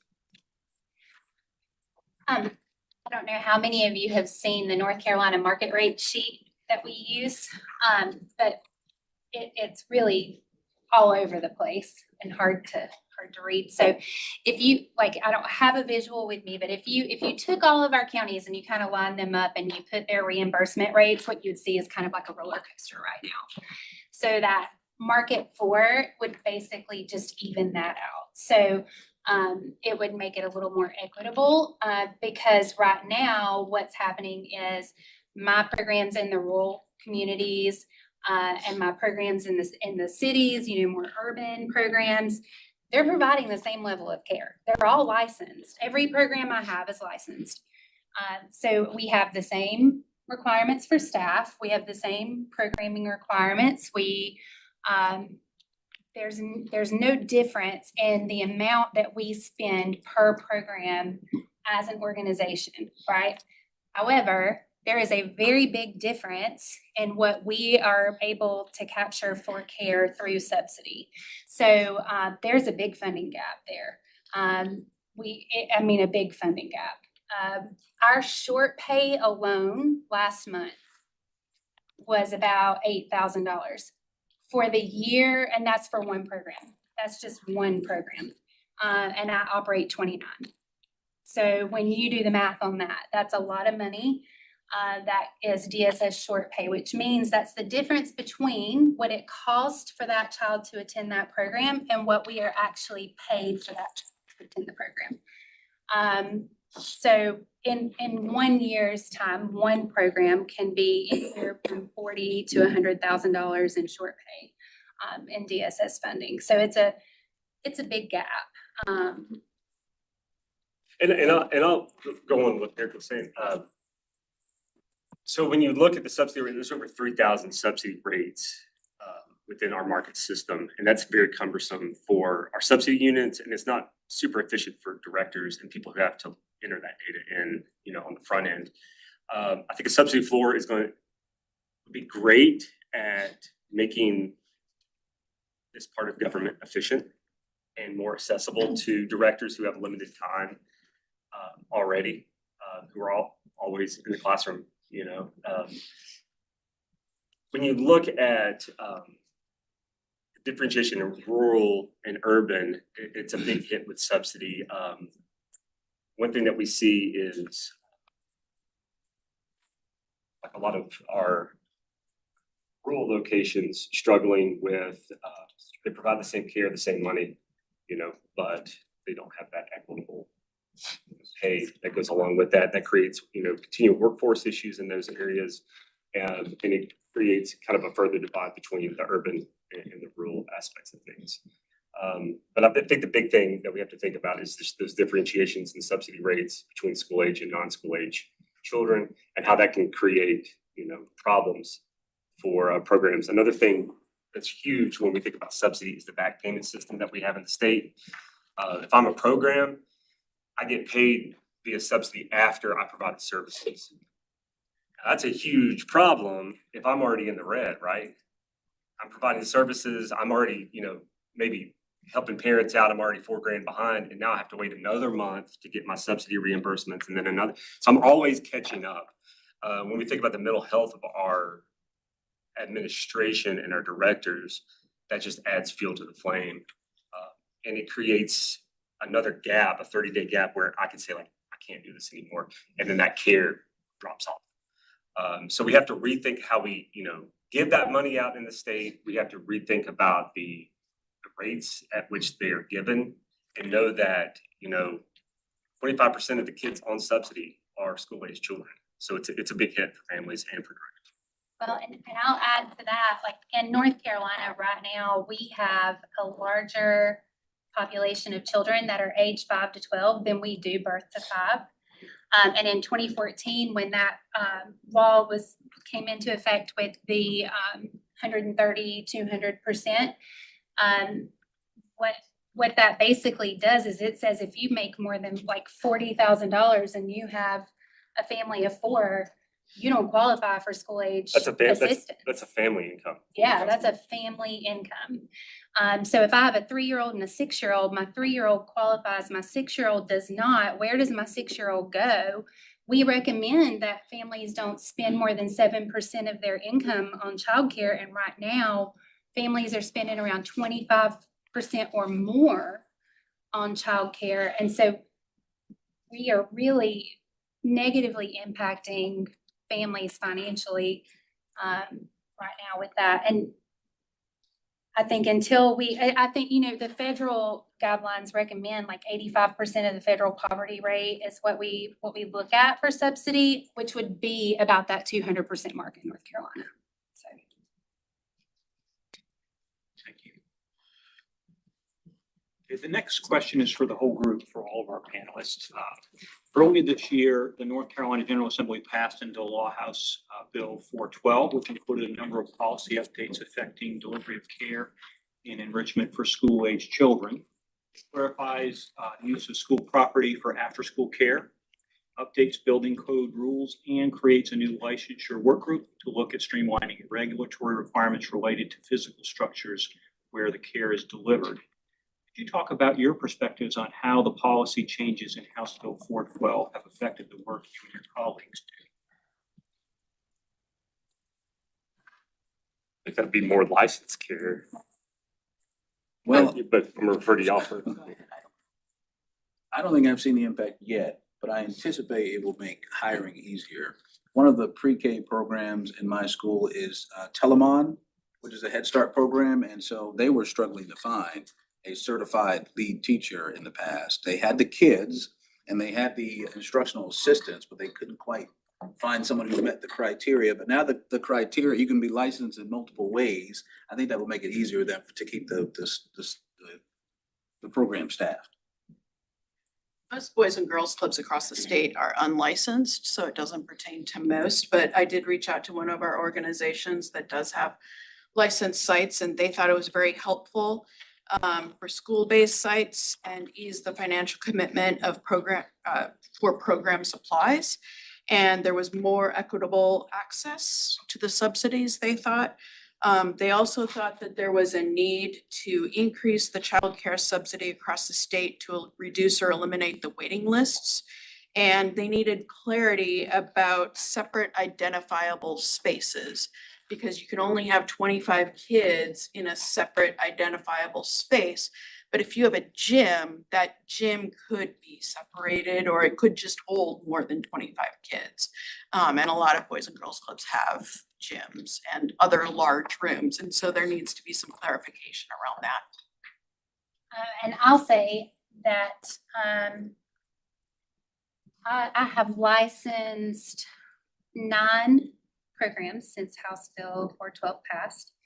Huge difference in that process. So to give perspective, last summer I opened 10 programs and we began the licensure process in June.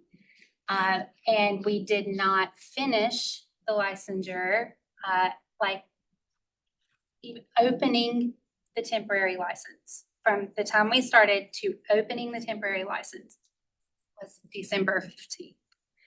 And that was because of the inspections and all of the things that we had to do. With House Bill 412, I started the licensure process in July, and we were on temporary licensure as of August 1st in every program. So it was a very big difference. We are super thankful for those changes. And also kind of in that line, like the commission and the division both have just been really awesome to try to work with us and making changes for school age childcare. We're super thankful for all that's being done right now. Yeah, no, I'm gonna hold a sword for the division. When we look at the changes put in 412, the big gap is usually building code, fire code, health and safety. That's not the DCDE. The division part is very streamlined and quick and efficient. 412, you're able to, if you operate in a DPI program and a DPI school that's safe, you can utilize those codes. Fantastic. That streamlines the process. It's not the division that's the issue, the licensing issues there. It's the codes. Having to go and contact your local county, fire inspector and this and that. That can take forever and a long time. But I think 412 giving access to DPI programs is fantastic. I mean, they're safe, for kids during the school day. They're going to be safe afterwards. I think that's great. What we have to worry about is that kind of Occam's razor when it comes to quality of staff. It's great to hire staff, but we've been working years and decades on professionalized health and safety focused staff. When we start compromising on qualifications when it comes to who's with our children, that's when we have to kind of raise some red flags and think about, are we putting money and efficiency above the safety of children? We always want to make sure that the health and safety of our kids is primary, and that comes with staff that's trained, staff that has the education requirements needed to provide good quality care. I'll say too, that the financial side of House Bill 412, those inspections are costly, and when we're having to do those for every program that we're operating in those school buildings, I mean, it adds up over time. And when the school systems already have those same inspections that we can use, it is a huge cost savings for programs as well. So that's another added benefit that I can see. Makes sense. It eliminates some of the duplicative. Yeah, absolutely. Yeah. I'm gonna pose one final question to the group before we turn it over to the task force for questions. From your perspectives, what barriers stand in the way of delivering high quality, affordable care for school age children? And are there other policy changes this group should know about that could help? I'll start that one off. I think one of the big things is, especially in the eastern part of the state, a majority of school age is licensed school age, operated by family child care homes. There's a lot of regulations I feel that can be looked at and thought about when it comes to streamlining the process for them to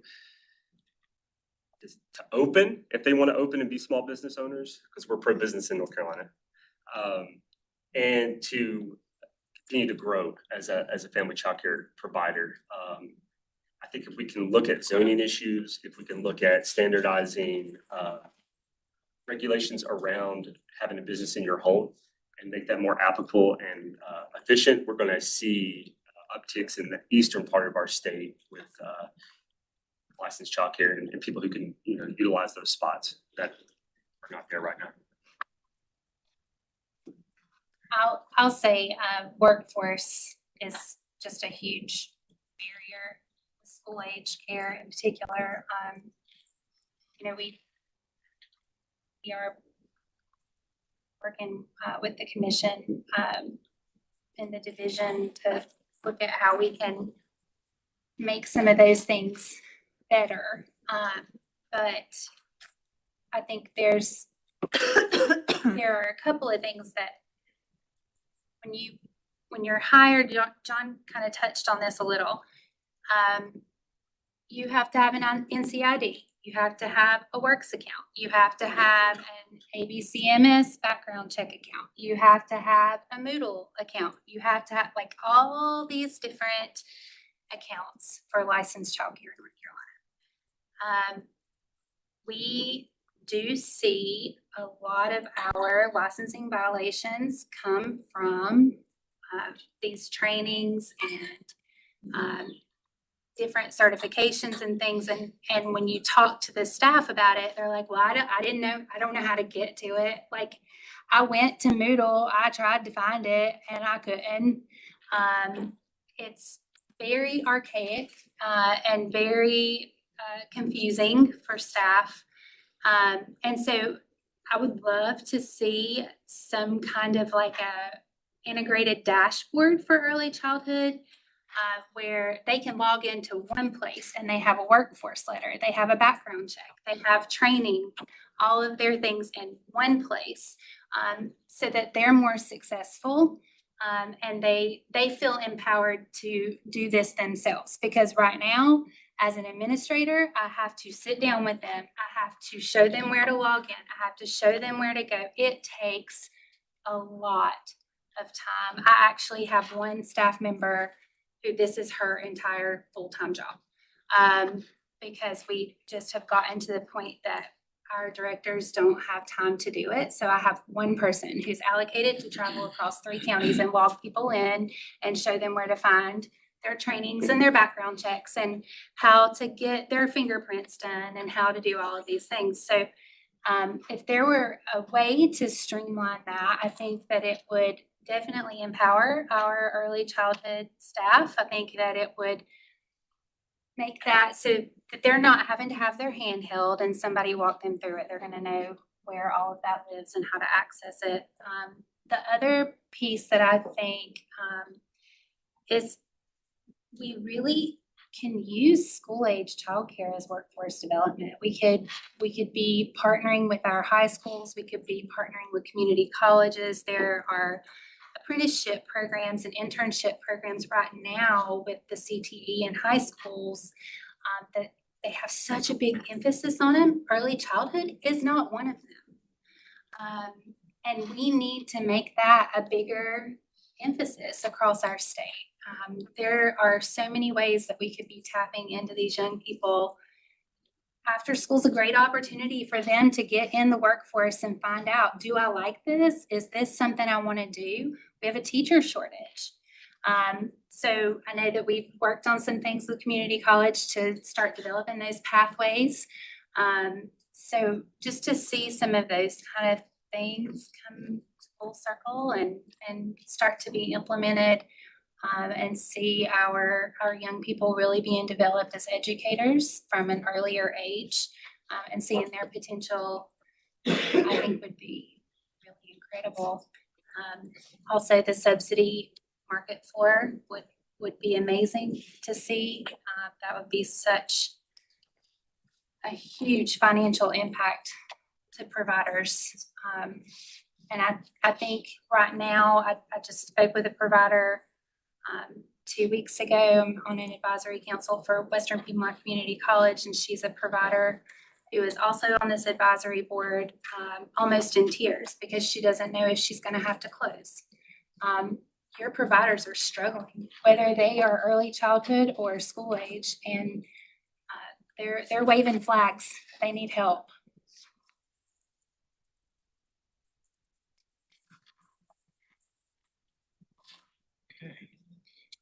Free childcare would be great for everyone. Let's do it. Take a closer look at our teachers. We lost some great teachers purely because the cost of childcare was almost as much as their salary. So, in addition, I think that addressing our literacy issue is also, should be a priority. And I think that access to early childcare is one of the barriers to closing that literacy gap. So I don't know what collaboration there could be between hospitals and childcare facilities at the early age, but even just knowing what parents know about early childcare and giving them more education. I'm not sure what that would look like.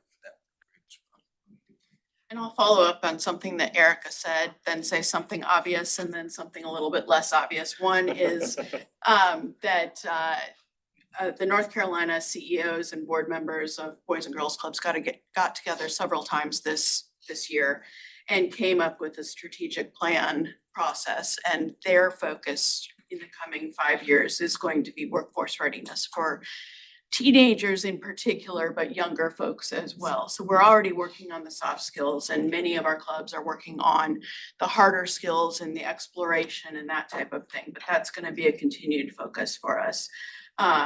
In Wake County, we have a great partnership with the community college where they have somebody embedded in the clubs working to provide middle schoolers and high schoolers with, that vision and that exploration of things beyond what they already know.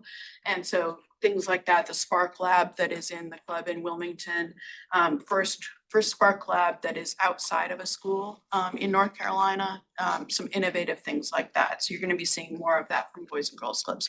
The obvious thing is obviously funding is gonna be key to increase the access and increase the quality of programs across the state.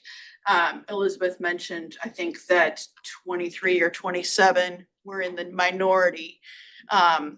27 states have continued multi-million-dollar investments in after-school programs. North Carolina does not have that. And so that would be one place to start. That's the obvious place.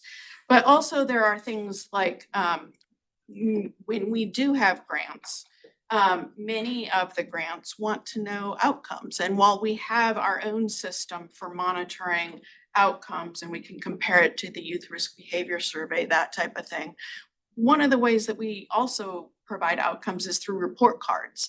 And we have to get those from the school system. And even if we have parental permission on the appropriate school form, a lot of school districts don't play ball with that. And so it would be really great to have a partnership at the state agency saying, look, these are our kids, regardless of where they're going after school. And in order to provide their grant information, they need to have this grade information. Please, let's do what we need to do to make all the balls work and all the balls stay in the air. That would be one thing. That would actually, glad that you mentioned that, because that, I think we even have attorney approved information sharing agreements with districts and still can't get the data that we need for grant reporting. So that would be very helpful. All right. Well, thank you all. I'm going to make an executive decision. We're not going to have a break. If you need to step out, do it. I understand, but we do have lunch at 12:40. Are you all going to be able to stay? Oh, yeah. Because I know I've got a question. Well, I'm going to ask this question right. Does Wake County charge YMCA and everybody to use the facility? In our case, no. The YMCA actually owns our property, and so we have a That's right. I 20-year remember that. lease. Yep. That's the exception. We looked at that same arrangement for a piece of property in Hardin County, and they talked about your property. That's exactly right. But you do have to pay. Yeah, our club in Wake County pays about $100,000 in rent a year to the school system. So if you could use it free, it would make a huge difference. We could open more sites that are school-based. And in fact, clubs are expanding more and more across the state in school-based sites, because that makes sense. You have less cost. That's good. All right. Well, we're going to forge right ahead. Nicole Boone, if you'll get ready to start presenting. You have questions, yeah.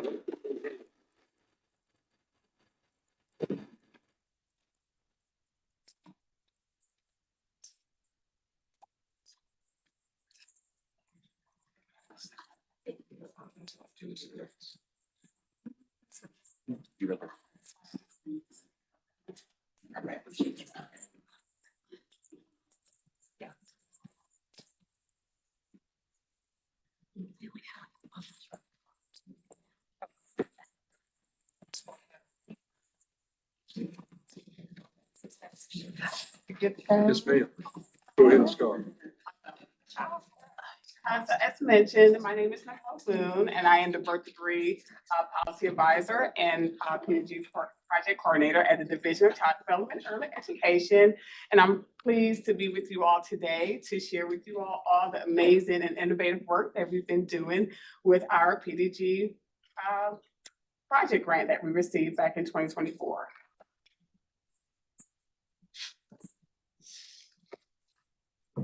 Right, so back in 2024, we received our PDG Renewal Grant Fund. We were one out of 11 states to receive the funds out of 20 applicants.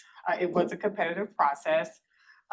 We did receive a total of $27 million for the next 3 years, of course, with $9 million per year.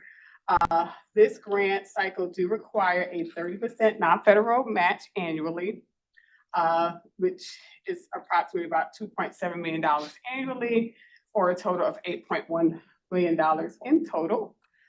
And this is our fourth PDG grant awarded to North Carolina. Can I ask a quick question? Can the grant be an in-kind grant? Yes. So. And that's if- what we if- did. If Wayne County donated their space, we could count that against that. We'll have to look into that. Yeah. But we did do an in-kind match for the next 3 years. All right. So next, want to just share with you all the initiatives that we've been working on at the division. First, looking at our first year initiatives that are listed on the screen for you all to review. And by the way, all of these initiatives is also on our website as well. So if you all wanted to take a deeper dive into looking closely at these initiatives, they are also currently on our website.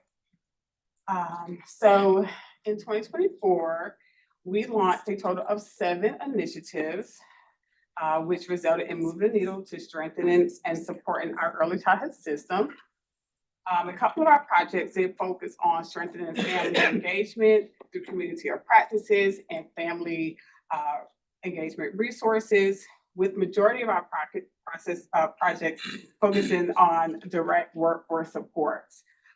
So some of the things that we did to provide those supports for the workforce was to help support our NC pre-K teachers in the classroom with some formative assessment tools to help support our NC pre-K teachers with tailoring academic and school readiness supports for our preschool children in our state.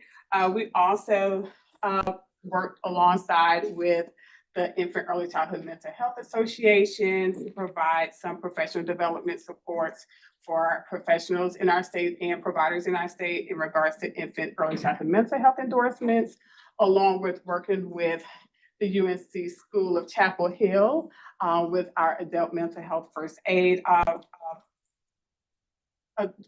professional development opportunities as well to help with staff interactions in the classroom to enhance those interactions in the classrooms. So listed on the screen is our year 2 initiatives that we are currently working on. Our strategy for year 2 project implementation was to directly align with the task force core recommendations. So as you look into these initiatives, you may recognize some of them that's listed on the screen as we actively incorporate feedback from that report into our planning, such as our partnership with the North Carolina Business Committee for Education to build our early childhood workforce pipeline through our apprenticeship opportunities, and to also collaborate with the Frank Porter Graham Project to collect data to improve sustainable business practices for family childcare homes, which directly boosts provider wages and retention. And lastly, partnering with 16 community colleges and universities and providing short-term training and employment readiness programs designed to address the shortages of qualified early childhood educators across our state. Also wanted to note here that although we have a lot of flexible spending with our PDG fund, and it allows us to do a lot of amazing and innovative work, did want to note for the task force members that our current projects is currently in jeopardy of potentially ending some of our funds for this year, as you all probably have been following with the 2026 White House budget proposal that PDG funding is not listed in that proposal at all. I just wanted to note that for you all today. One of the projects that I did want to highlight for the task force members is our partnership again with Frank Porter Graham on the Family Child Care Subsidy Pilot. So back in 2022, with our plan grant funds that we began a subsidy pilot in 2023 to determine if paying family child care providers a higher subsidy rate will have direct impacts on increased program policy.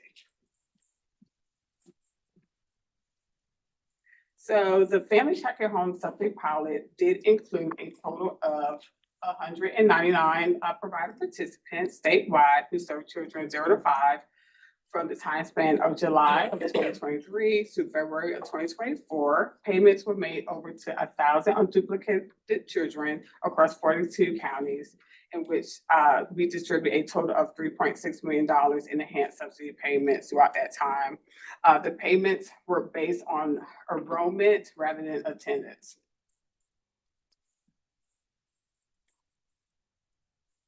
The next slide does show our project outcome from that initiative from that time frame, which include a 6-month research phase and require providers to participate in monthly community or practice calls for resources and program feedback.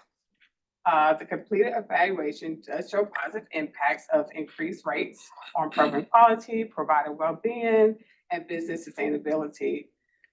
Participants use supplemental funds to purchase educational materials at 83% and improve indoor and outdoor learning environments at the 69%, and others use the funds to raise staff salaries at the 44% level.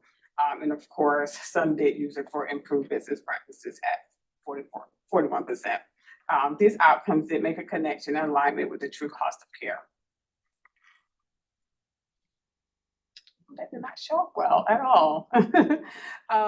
So just to highlight the final slide from the Family Child Care Subsidy Pilot Evaluation summary report that we did receive back from FPG. So we did and was able to highlight 2 important factors from the study. That one, increases the supplemental subsidy rate show promise as a strategy to improve capacity and support high quality family child care home market in North Carolina. And then it also was able to look at a factor of if we did increase our subsidy rates, that it is a strategic investment for us as a state to help our rates to better align with the true cost of high quality care. Right now, we are continuing our efforts with PDG with this grant cycle as well to evaluate the impact of increased compensation on quality and provider retention. And this concludes my presentation. I'm happy to answer any questions that the task force members may have. That's great, Nicole. You got us caught up on time. Now we can ask questions to everybody. This is great. We're gonna keep you there. And I want to bring Elizabeth, everybody that was up front, come on back. I know there's a lot of questions. But we have time now, don't we? Yes. All right. So everybody who was on the prior panel, come on up. Elizabeth, you come up too. And everybody come up here. We're gonna ask all of you. Saw some heads and I know enough of you that like me like to ask questions. Principal Hill, what'd you think about my idea of donating your services free to, as matching, for federal funds? Would that work? Sounds good to me. You got it right here. We've heard it, so. I want to open it up. I know you all have questions. Amy, almost, or Susan Gilpere, it's wonderful. to see you. You, sir. Thank you for showing up. I know you have questions. So glad to be here. You always have questions too. So on preschool development grant activities, I know that it wasn't included for 26. So when do the funds run out in North Carolina? So in North Carolina, if it does not get approved, the White House budget, it will end September of next year. September of next year, Yes. right now. And as I understand it, it's not in the president's fiscal year Correct. 2026 budget, but it is in the Senate's and it is not in the House's. Right, so we've been budget. So tracking that. There's still a chance. But we were awarded up until 2027 of September, so, yep. You're welcome. So we just need to resolve it before then. Yes, we do. Let's go, everybody think of questions. I'm coming all the way. We got time, and I want everybody to ask a question. Nicole, thank you. This was terrific. And I get mixed up about the family child care initiatives. So Mhm. there's the FPG subsidy. Yes. And then there was the Southwestern Child Development. That was just a 1 year. And that was, I think of as the communities of practice, professional learning communities. So I think you're referring to the Osarella project that we initiated That this was my year. third. Oh. But it's that, and then there's the Acelero Acelero Shine Foundation one. Correct. And that one, they are conducting community practices and providing family engagement resources to family child care providers. And then also a little piece of that work, also, they will be working with families on ways to advocate for their child throughout their early childhood education journey. Nice. So that ties into the family engagement leadership from Yep. that. So some of them I do see kind of threads being pulled from the early years of PDG. Correct. That would be a neat diagram to see something like that. Thank you. You're welcome. I guess he's right. A bit of a maybe question and also comment for Principal Hill. One, disclosure, we as the Department of Commerce had the opportunity to tour the YMCA school facility, and also I've sent my kids there.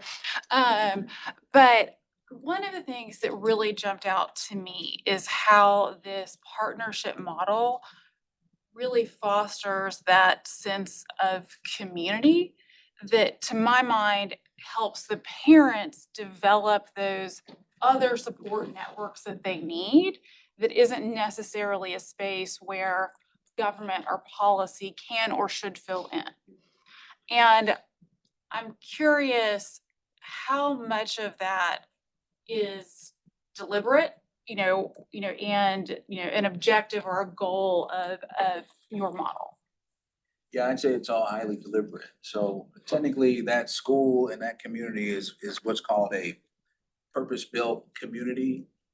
We're the 17th in the nation. I think Eastlake, Atlanta is where it all started, but the idea is that you centralize all the resources that a community needs, all the connections that a community needs. We've got a self-help credit union right there on site. We've got the Southeast Raleigh Promise, Advanced Community Health on site.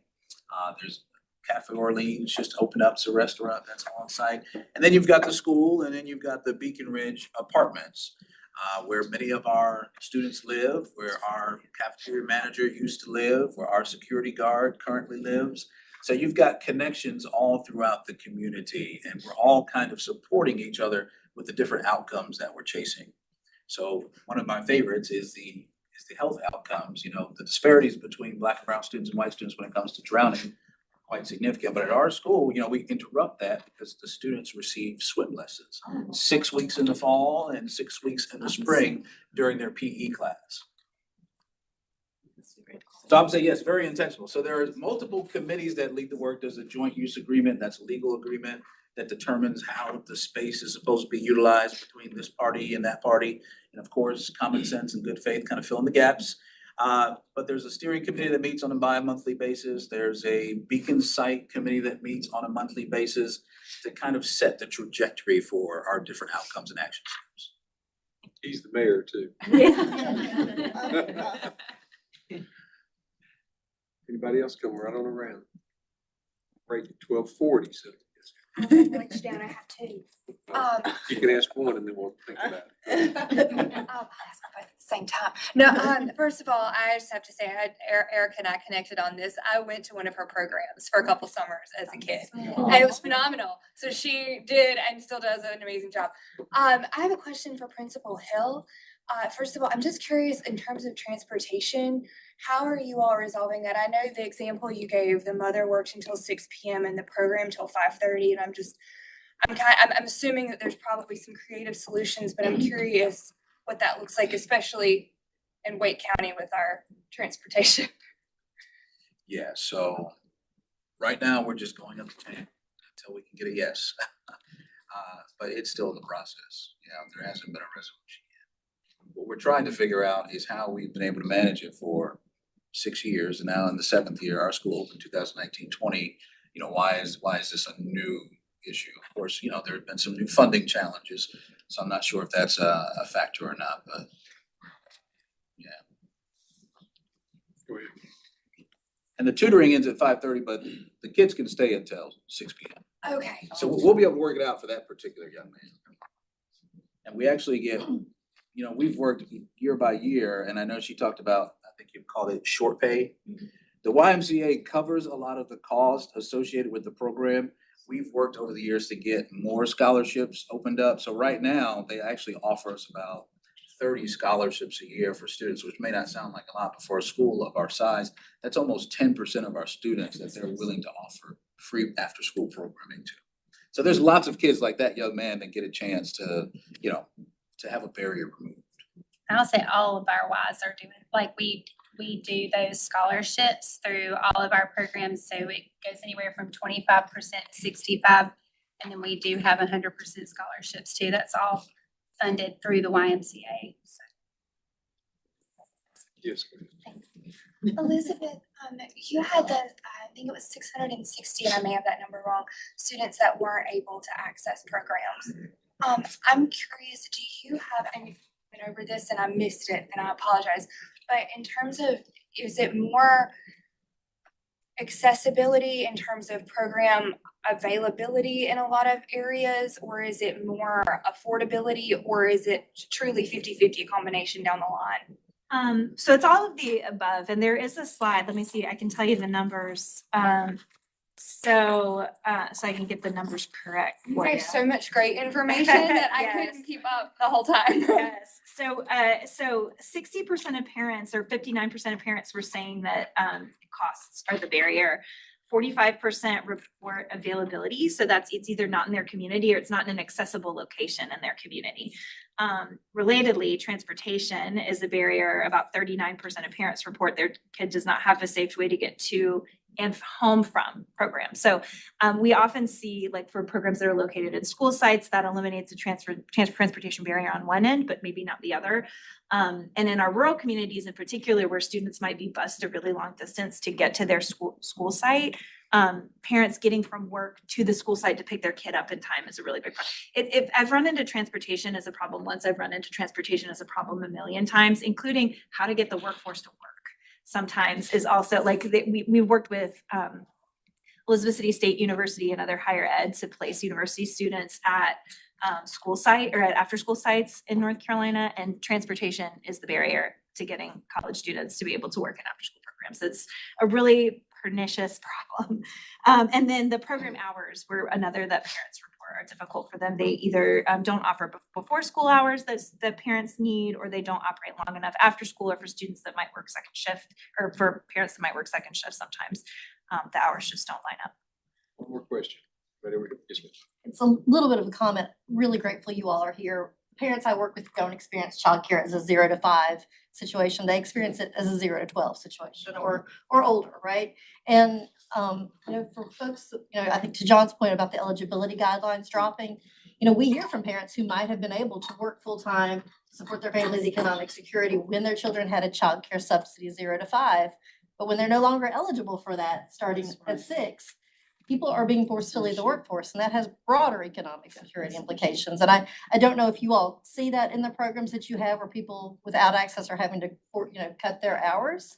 But it's an issue for the child and their well-being and their safety in those hours after school. And it's also a broader conversation in terms of their family's economic security and their ability to access food and staying attached to the job market. So really appreciate the work that you all do, and excited to hear us talking about childcare as the spectrum that it is. So thank you all. Thanks, Beth. You said one more after. I said one more, but I'm gonna give you grace. Since we all have grades, okay. So I learned a lot today, so thank you all. I have centers, but we don't have after-school programs. I do have a question about liability insurance. 0 to 5, we're getting hit hard with liability insurance. I was wondering if YMCA's or any of you guys have issues with the increasing cost of liability insurance. 44% increase 44%? over the past year, and that will be hitting us This this year. year. Real quick comment, Boys and Girls Club, we have one in Hardin County and in Sanford. We corporately support that. They do a great job. And as the Y and everybody has figured out ways to do it, we need to be able to help consolidate. I want to talk to you all about especially how to consolidate all of the requirements. There ought to be one application and it goes through one time and it does everything. So we'll work on that. That's a good thing. We're gonna break for lunch. I want to leave us in a prayer. Lord, thank you for this day. Thank you for everybody that's come to talk about kids and their care and how important it is to families and especially important to you. So thank you for our kids. We thank you again for Thanksgiving and thank you for upcoming Christmas and bless this food and bless us in Jesus' name. Amen. Thank you guys. You guys did a great job. Oh, I do.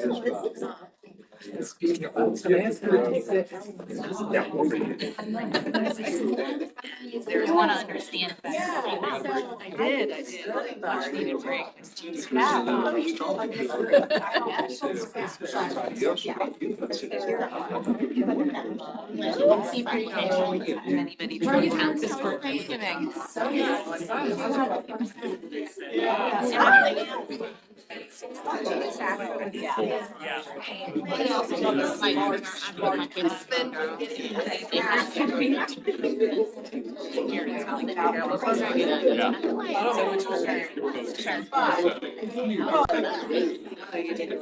How you doing? Oh my gosh, this is giving me a new appreciation for my album.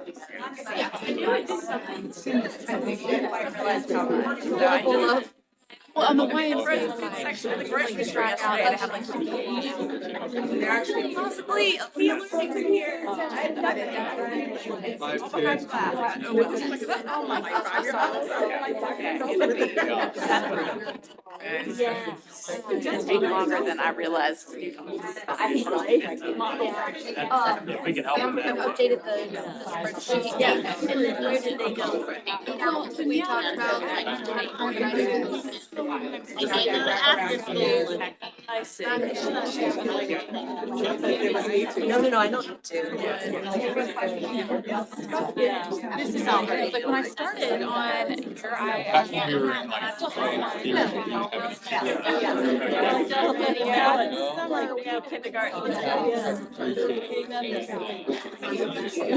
it's here right now. Well, and it took us a while to even get to one. So we got to kids now. You can't imagine. Add one more thing to the mix.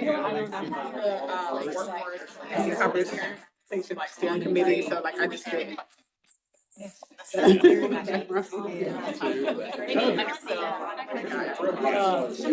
just realized that left over time. Yeah. That's very well said. I think we were having recommendations. I don't know. Their priorities for us.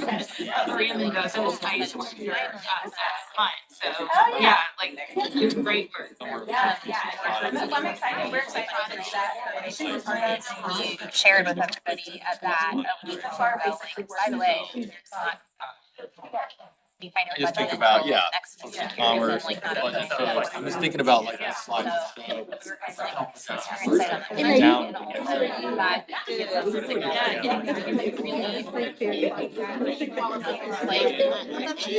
There's conversation.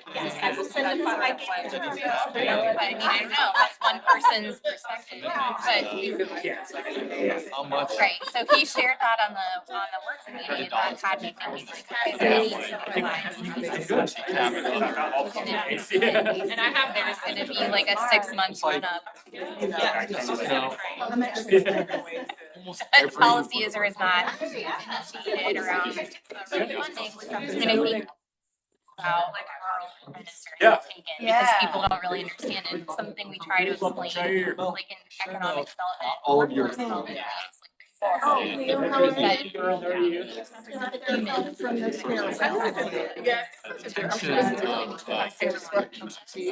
like we live in a So much of this work. but you know, town and my son is first in the city and Yeah. we do that and at the same time it's not like there's I think. a fountain of places near our house or anything, you know what I mean?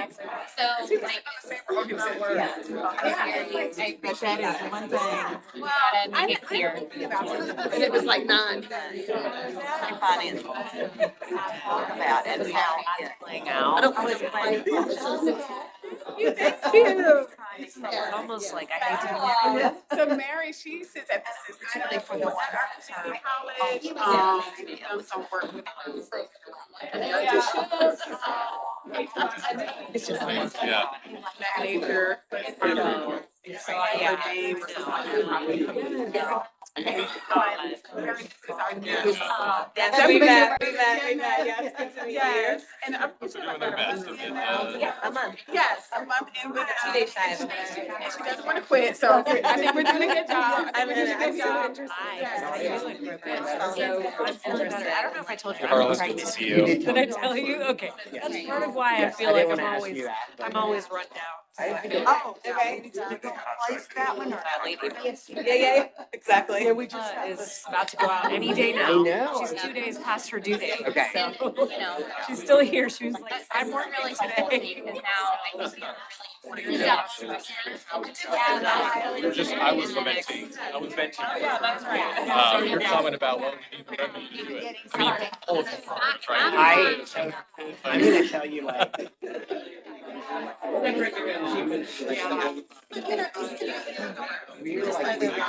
so you are driving in the same direction. I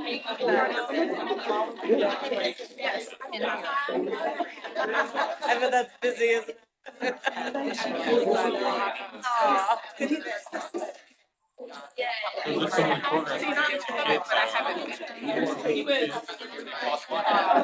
And so, we hear about it. What are you part of this? Oh, yes, it has. Welcome back. Like things. Congratulations. I was at a wedding. Yeah. Yeah, building future. I mean. I mean, it's funny because. Yeah, so there is. I did. Yeah. Because it's like, you know, Senate Republican. It's great to be a guest on this interview. We know Wedding from like they have. Yeah. That's what I just told you. Have a lot of child providers that are primarily. Let me think. No. Traveling last week, so we were at the wedding. So she and my friends, we were smoking. We still have a child. We know. You can see the difference. Panhandle. I stayed for that one too. My in-laws they live in Georgia. I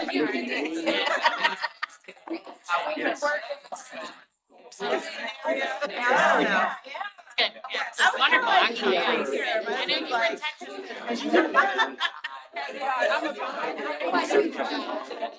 I know. It's like, Louisiana is doing it. Yeah. That's what I'm saying. Your team. I was like, who's your team? Yeah. You team. All right.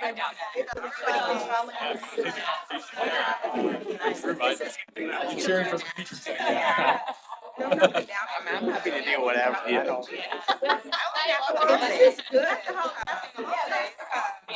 I don't know either, y'all. I learned from seeing that. That's the thing. No choice in my own loop. I'm sorry, I like haven't been ready for this. Anyway, so I think I'm probably not again, so I'm basically not here, so I'm sorry. Great. Yeah, travel smooth. It was a lot of Saturday, but yesterday. And I was just, I thought you were like. Part-time, just become full-time. Gatorade, Texas. They were no problem. Yeah. Like Sunbucks have been. Yeah, sorry. I saw your outline, it looks good. Thank you. As long as I feel like I've Yeah. been really rigid about my calendar back after this. You know, fingers crossed, it's like the draft we all look at. Sauce, and that's it, I'm kind of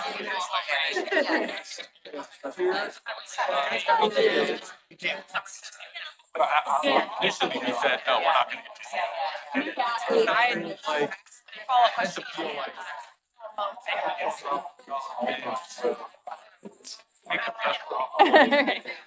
Real down in Pinehurst. Good for you for squeezing that in today. Good job. Good job. I know.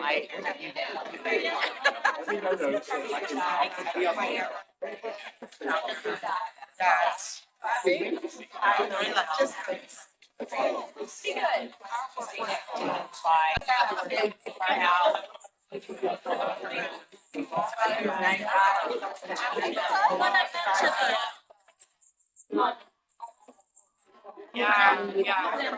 I don't mean. He doesn't have any kids.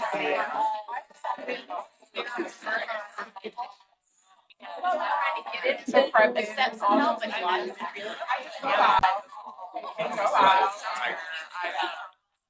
we can think together, I mean, I have like a couple ideas. He's great. I think I need action. Monday and then, I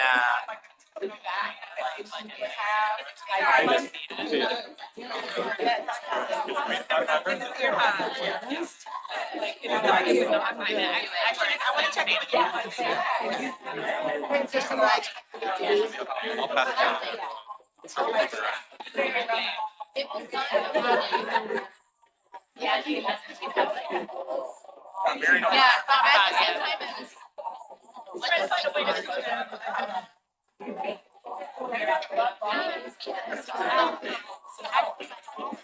Probably at a set date after I'm. I was rested. We didn't do anything. But I will, it's always hard at Sunday night. Saturday morning, Ravi got in bed with me and That would be. Can't leave that money on the table.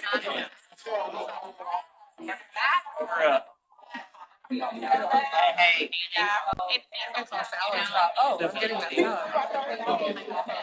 I remember when I did about I know. No, like after your long, it's not the morning, like after your long sleep. It's another day.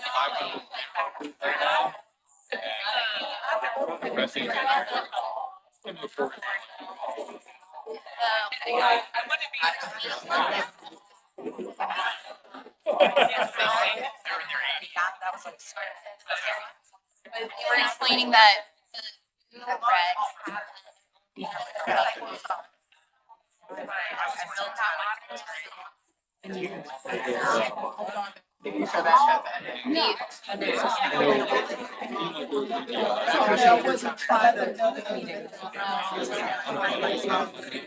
So they were able to choose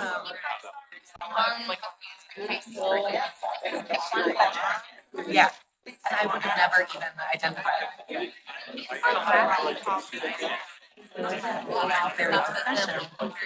Really talking about. creating some like downtown field trip. Down to the co-op, you have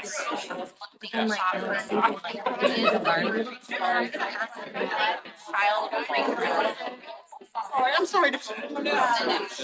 then they got all of their, and they driving Koreans back to school.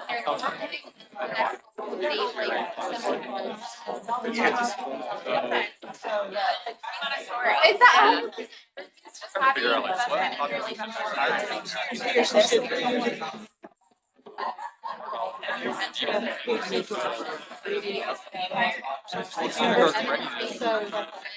Down to Charlotte. Fine in the assessment we use in the state, but it's, Glad you could all be here. it's not publicly available. They are so.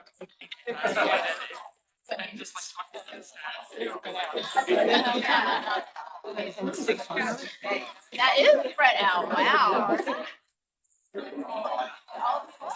Yeah. How are you, Amy? I'm gonna go this way. Like giving up.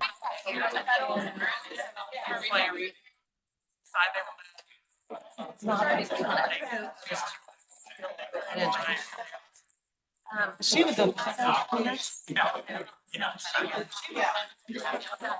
was still less stressful.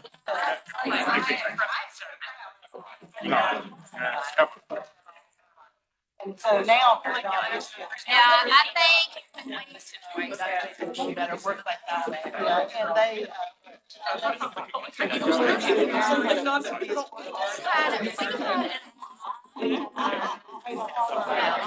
So he's Kind of like more support. That's what we had in our mind. she's in school. What's the support services? Yes. Well.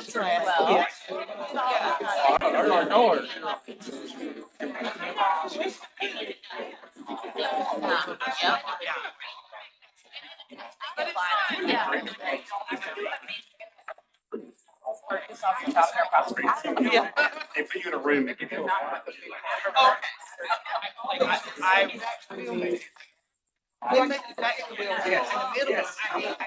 I think you have to like. It's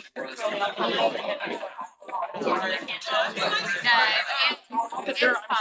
It's fine. It was just kind of. It was like. It was. This performance only. No, we're fine. You guys just, what have you guys decided? That a lot of the nurses.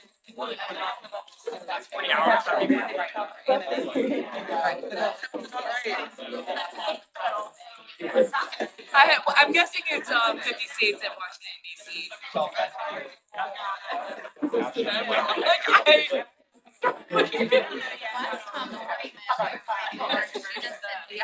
I don't know if that means.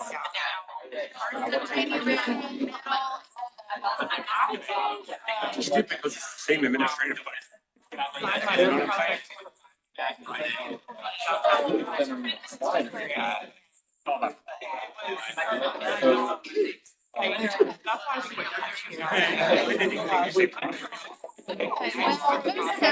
No, no hard feeling, no hard feeling.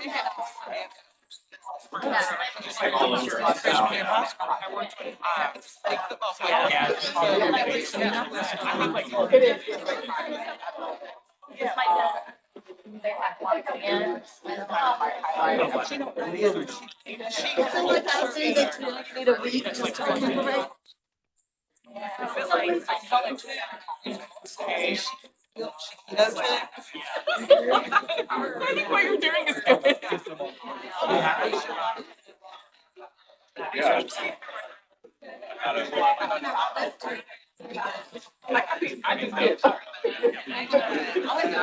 I just know enough to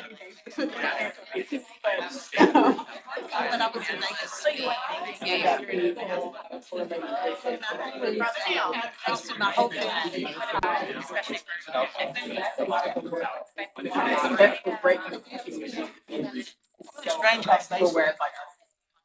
I know that North Elementary School, middle school, It's probably like how you're.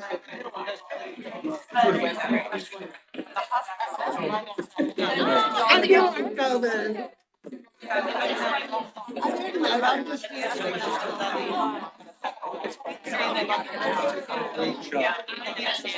Thank you so much for having me.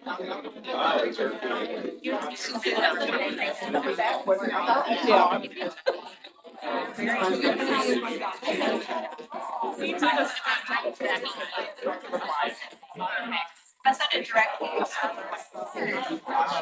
That'll make sure it's not our. Yeah. I mean, that's true. That's true, but I didn't want to landscape on the need to out. It's gonna keep me right now. You don't have I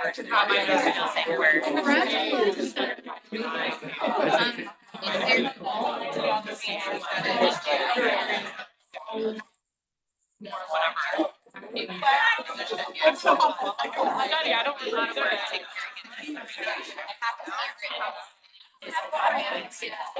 I have grand dogs. That's great. We cut out front.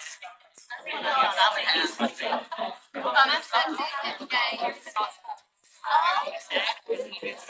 didn't tell you that. What thing? I don't know. Yeah, I don't know. It's gonna happen. Like, that's as close as I've got. Yeah, I think I'm down.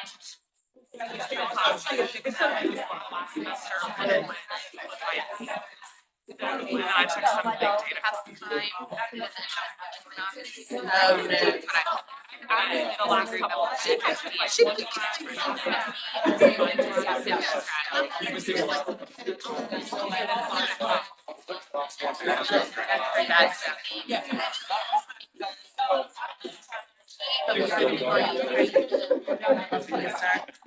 we already have connections. Sorry to interrupt.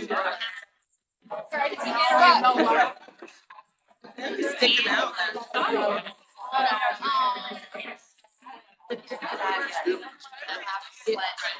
She says she's having a hard time. So. Yes. I sit in the chair and tell him to come to her now. That happened. Yeah. From there. I love it. And then here's little man. Our team's kind of like, I want to start on is hard to run a media, but I wanted to, but I also would already give one thing. She didn't need to redo it. I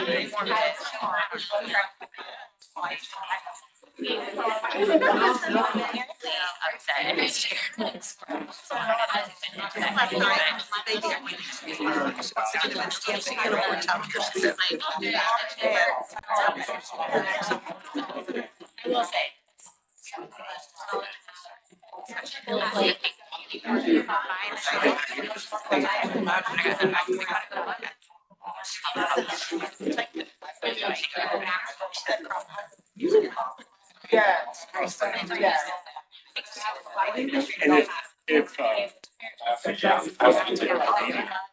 That is.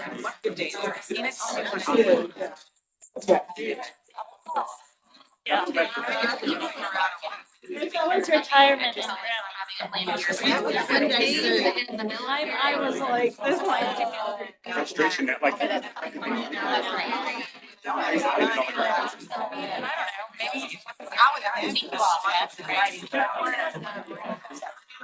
So as long as it's moving, they can, I think the best one. Like, your son's up at business and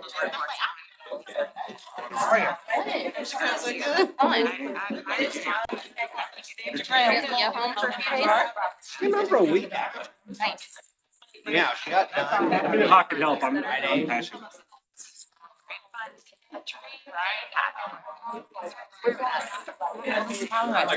Want testimonials, otherwise we're hurt the state so bad, we can't stand it. It is like a game changer. Yeah, well, I've been to 2 different conferences now with the gal based here. Which grandchild is this? that whenever they were out west covering the line, they already dashed Western part of the state a couple of those blocks you have to have to make space for basketball.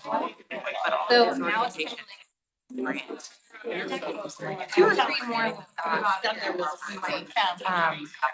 People get that much, like even just a little connected How often are you? Last month, I missed a month. Didn't have to. This month, I will be here 3 times. So, and then, my territory's all over the city, and I really try to make sure I put in these times to all players, so. On the road a lot. And how much you're thinking? Didn't get anything, stayed at home.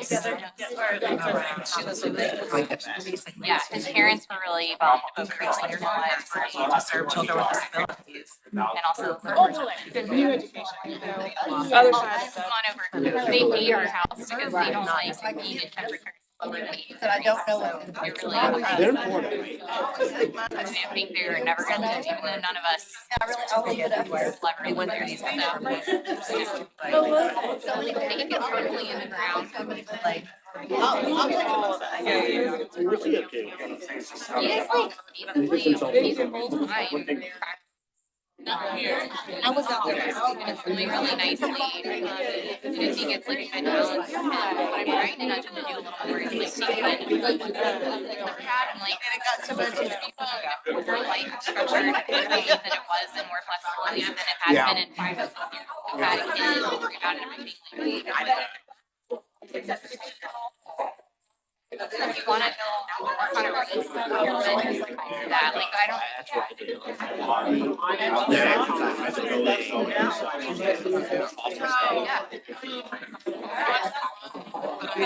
It's amazing being able to like defend your conditional problem, which is what I'm basically trying to tell them to do it. This is the best opportunity we're gonna have. He was going on a camping trip on Okotoks with my friends. Did you just go? Before Thanksgiving, yeah. Friday.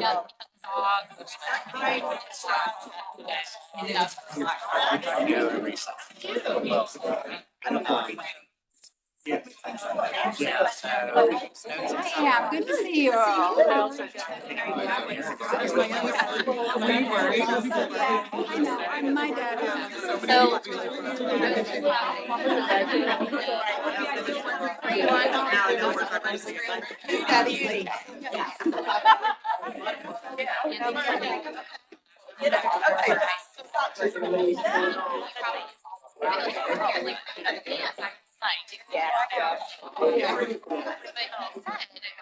Not only did he say, this is how I do it.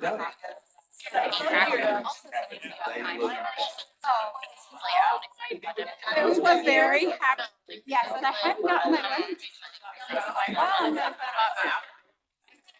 So model. Yeah, we got married to try to make sure that we are pulling in. I'll see you now. What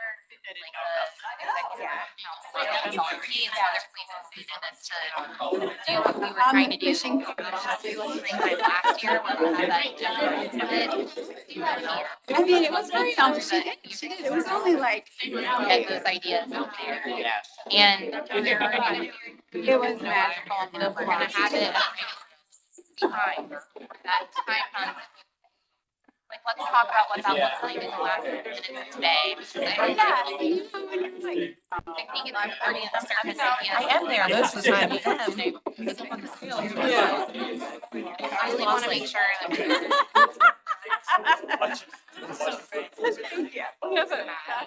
Right there, so, yeah, whatever those ideas are like, I'm happy to say it. Okay. Such a good way of I mean, I wish he was here. I got to know Philly this morning. So you're getting married and having a baby. But it's kind of funny. I think it's important. Good luck. Take care. first. Oh my God, I am wondering that. Yeah, we haven't seen him last year. Do you know what that was about? Hey, Jenna Ramsey. I was like, but you think is, like, he was basically saying in that meeting, again, I wish we could have stated. Not at all, not at all. I want us to fight human problems. Like, I get about $1 tax. It goes very far in the way that they wrote up this comment. It's really good. Does that necessarily hear out? Like, we hear the things and we're. Well, I'm not. I want to be a part of it. They're a little dubious. How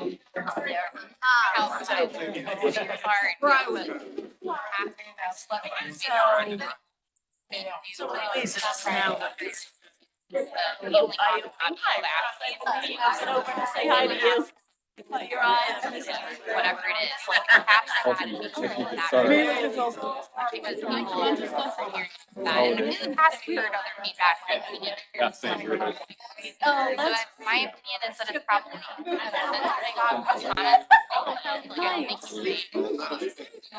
don't think In Charlotte. jerking off of economic. So yeah, good. It's chaos. Little kids. Not these kind of like inflated promise. Kid actually. Yeah, I don't go anywhere without them. Telling humans stories and we're explaining in a changing economy. Because I went out, so I lost my hair, and then I was like, I can't go back. Like, I'm like, now I'm like. We will have, It wasn't certainly a lot, but there's so much. So. Yeah, I hope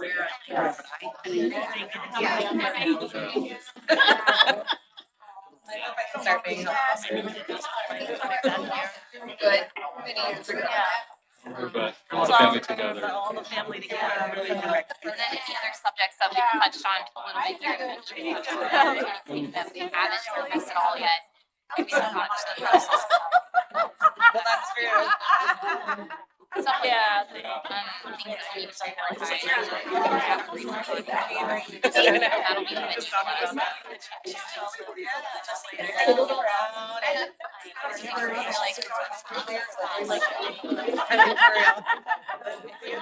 much.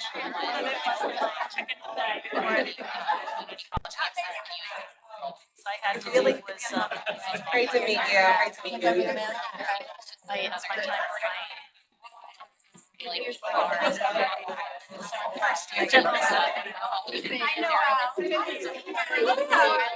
That is, and it's very simple.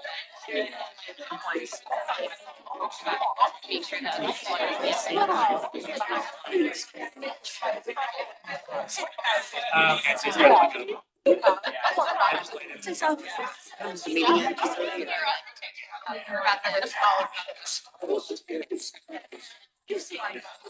Lucy, you are.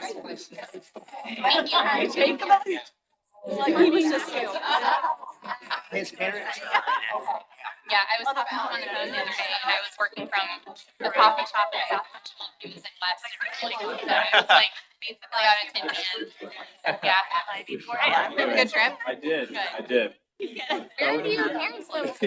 Right across the, they would, you know, we're like old donuts. We do. That's awesome. Nice place to be. How was your Thanksgiving? Very awesome.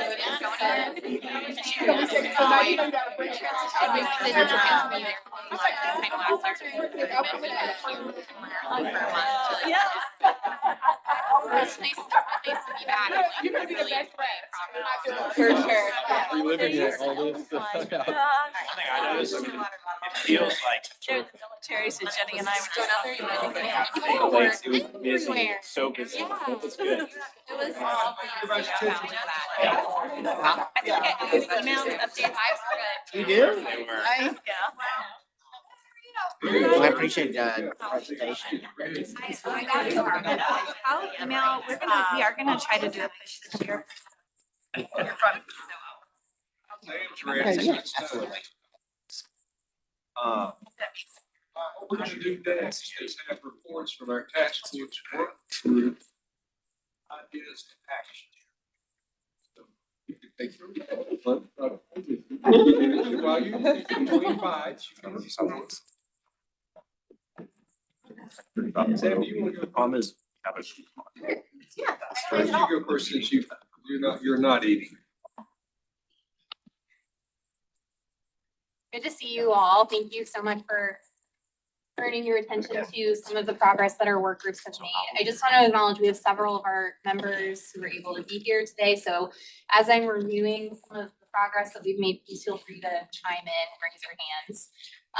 We have inherited one recommendation from the task force's list of recommendations back in June in our respective issue area. And it's this one about making sure that we are looking at opportunities to develop partnerships within and also among all of our wonderful partners at the UNC system campuses, as well as our 58 community college campuses and many of our K-12 and especially particularly public high school campuses located across the state.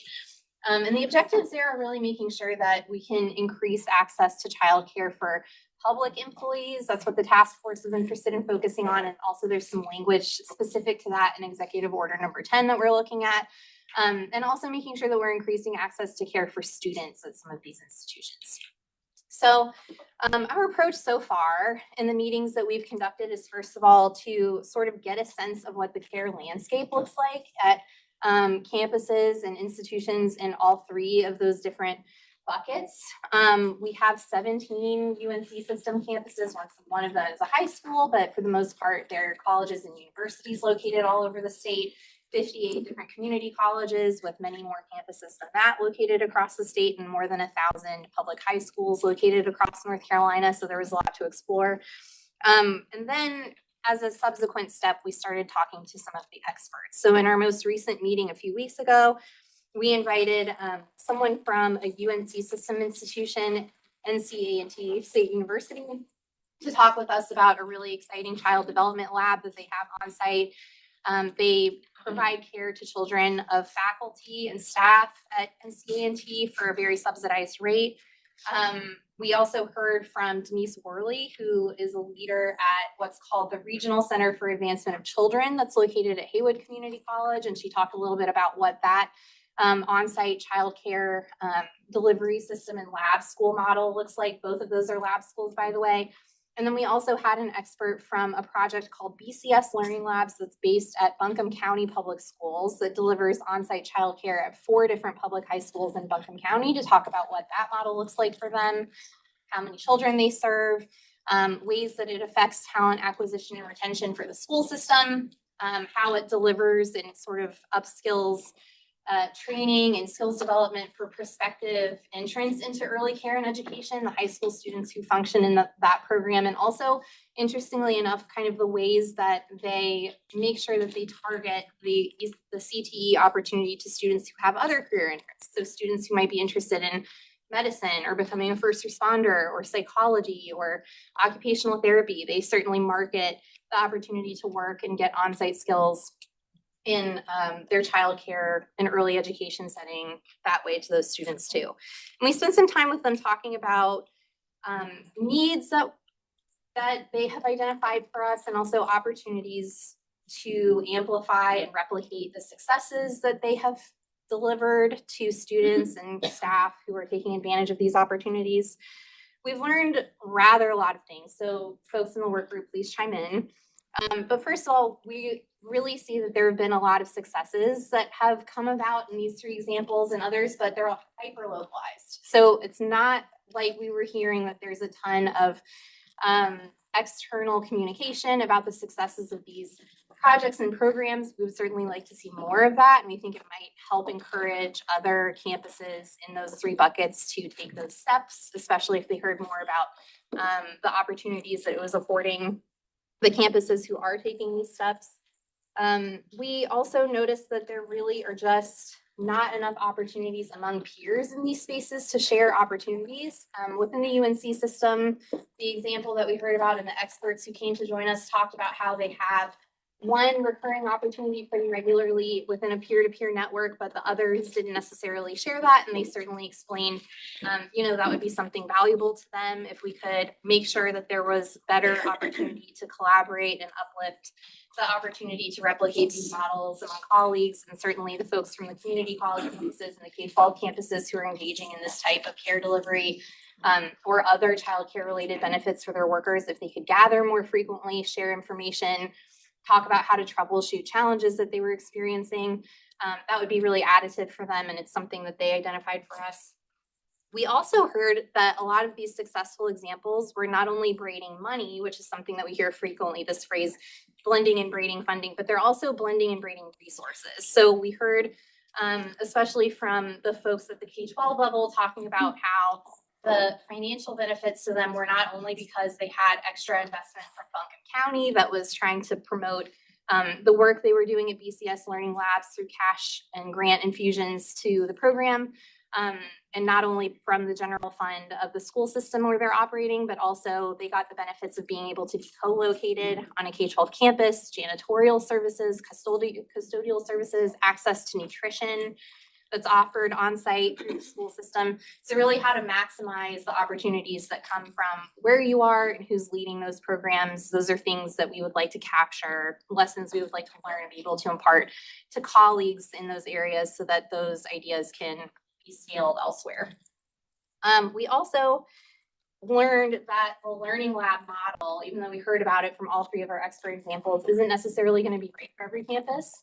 There are also some kind of unique workforce challenges around this concept of trying to bring up a childcare delivery system on a campus that's also designed to train and upskill the workers in that system itself. The folks from the community college at Haywood were sort of talking to us about how they might have new workers that are delivering care at their on-site childcare facility, but those workers might have just graduated EDU 119. They might not be students or other folks who are working through the community college system who are walking in with years and years of experience. So there might be a way to try to make sure that there are some more tenured staff and faculty members to make sure that those folks are getting the training that they need to, as well as making sure that high quality childcare and early education is being delivered to the children there.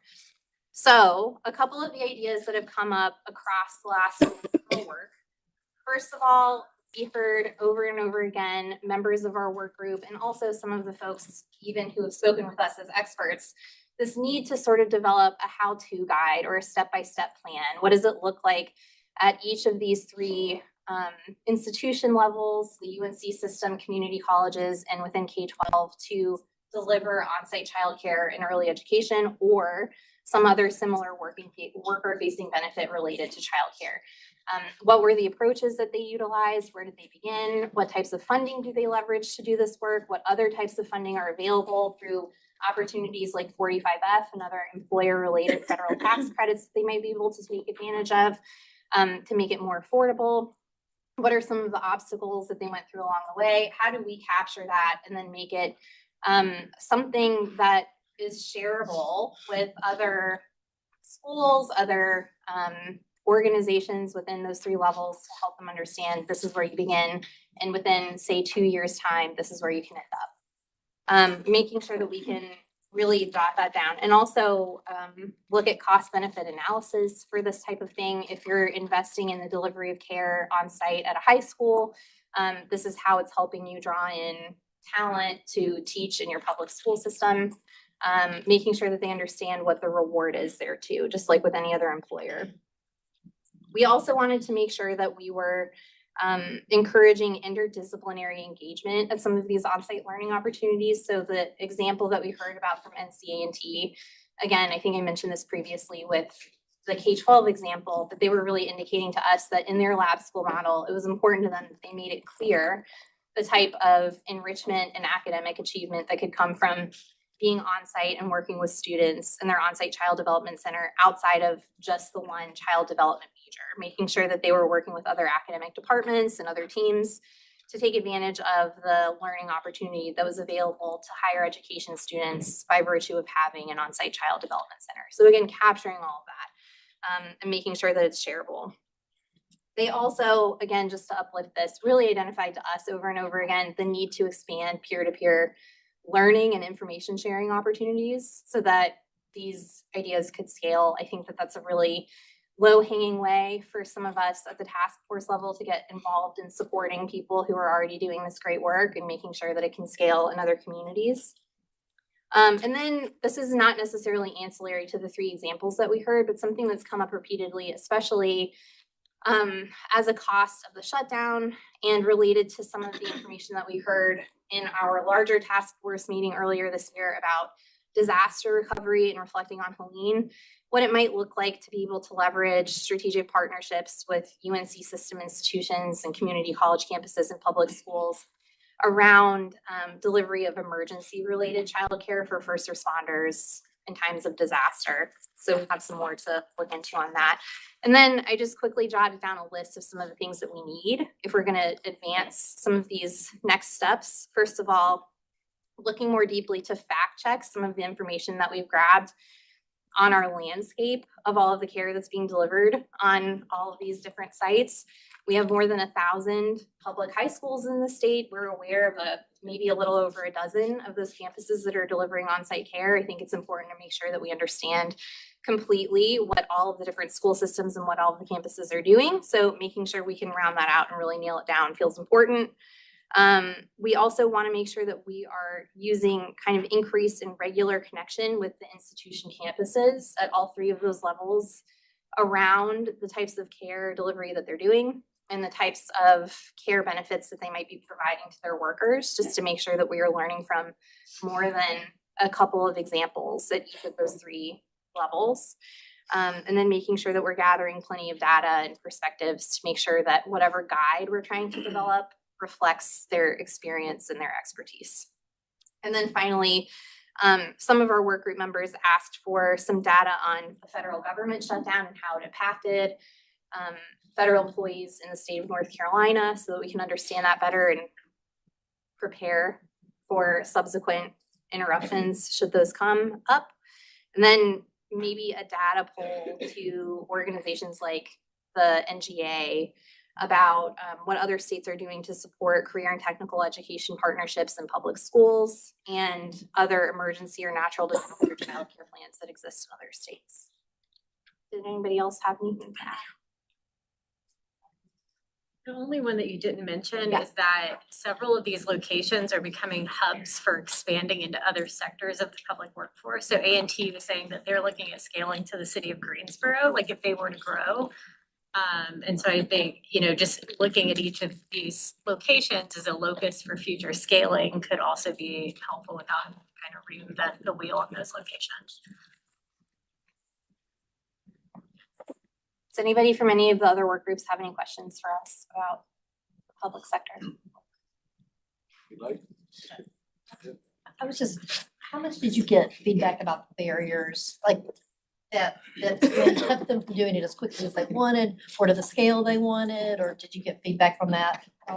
Like how their unique projects are experiencing challenges and difficulties? And I guess maybe why A&T did it perhaps, and maybe why Central didn't do it. Oh, You yeah, know, the- interesting. Some of the, Yeah, we didn't zoom out that much. We were kind of hearing their unique experiences and it feels kind of patchwork at the moment, like campus to campus. They did say though that they've had a couple of connection points with other campuses like UNCG and also Guilford Tech, I think, to talk about what care delivery looks like on their campuses and to compare some of those notes, but we didn't capture what some of those broader challenges were yet, but they were pretty clear with us about what some of their difficulties were. It seemed like the workforce issue, of course, comes up pretty regularly. Seems like in terms of finance and funding, that's always a little bit difficult. They regularly brought up subsidy reimbursement rates and a couple of issues that we hear from. As I talked to presidents of community colleges, and Mary and I talked about this too, they keep reminding me, training people for childcare is not a high, not a high return on investment for their work. And there's so many other nursing and other things that are high demand and higher wage. And so we've got to figure that part of it out, because we desperately need trained people in childcare, but at the same time, if you spend the time and effort to train someone and they still qualify for government program, it's not a really good. Right. It's hard to make that justification because they're worrying about, and Dr. O'Meara, please feel free to jump in and attest to that. Absolutely. And in the education world, when we're talking to students who are interested in early childhood, we talk to them as a career trajectory. So if you stay and you get an associate degree, a bachelor's degree, your teaching license, there are higher paying jobs on a career trajectory. And I always call childcare as the gateway into early childhood.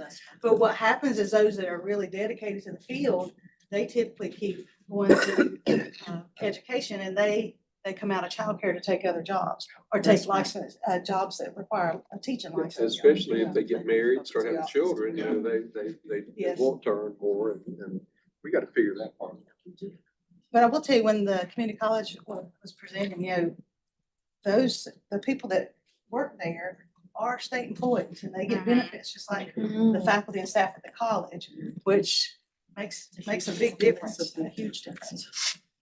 Been saying all 58 need to have childcare there, but is it 14 still or 15? How many? 14. Still 14. Only 14 of the 58 have childcare centers there. And I think we ought to have a big open childcare center at every one of them, open to the public and to the students and staff.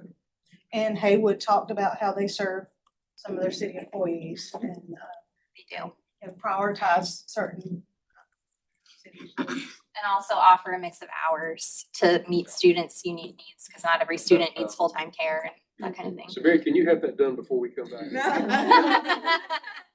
Give me a deadline. March of next year. March, okay. What was interesting at Haywood too is a third of their staff were came through their apprenticeship program. And so then they were talking about the need for like additional mentorship and training because they had their workforce was almost too young. And so we talked about, you know, some industries, there are these kind of like retirement externship type situations where you've got somebody who may not want a full-time job. Maybe they could come back and be like part-time mentors, and what would be the barriers to that kind of situation too. Their EDU 119 is online also. So they were explaining that it's not always easy to get EDU 119 students to come in and do hands-on work in their on-site learning lab because some of those students are picking up their credential remotely. So they have to rethink that in the future a little bit. There's also things we can do if we had funding. Yes. Because we could bring in, I Coming know, up and everything. but we could bring in our technical assistance organizations to come in and do some coaching. Or if faculty could have a smaller teaching load, they could spend some time in the lab schools doing the mentoring and things. But again, that takes funding. You know, if you cut the teaching load, you're gonna have to pay somebody else to come and teach the classes, and technical assistance, you know, or coaching. There's a cost to that too. So there's a lot of things that funding could fix.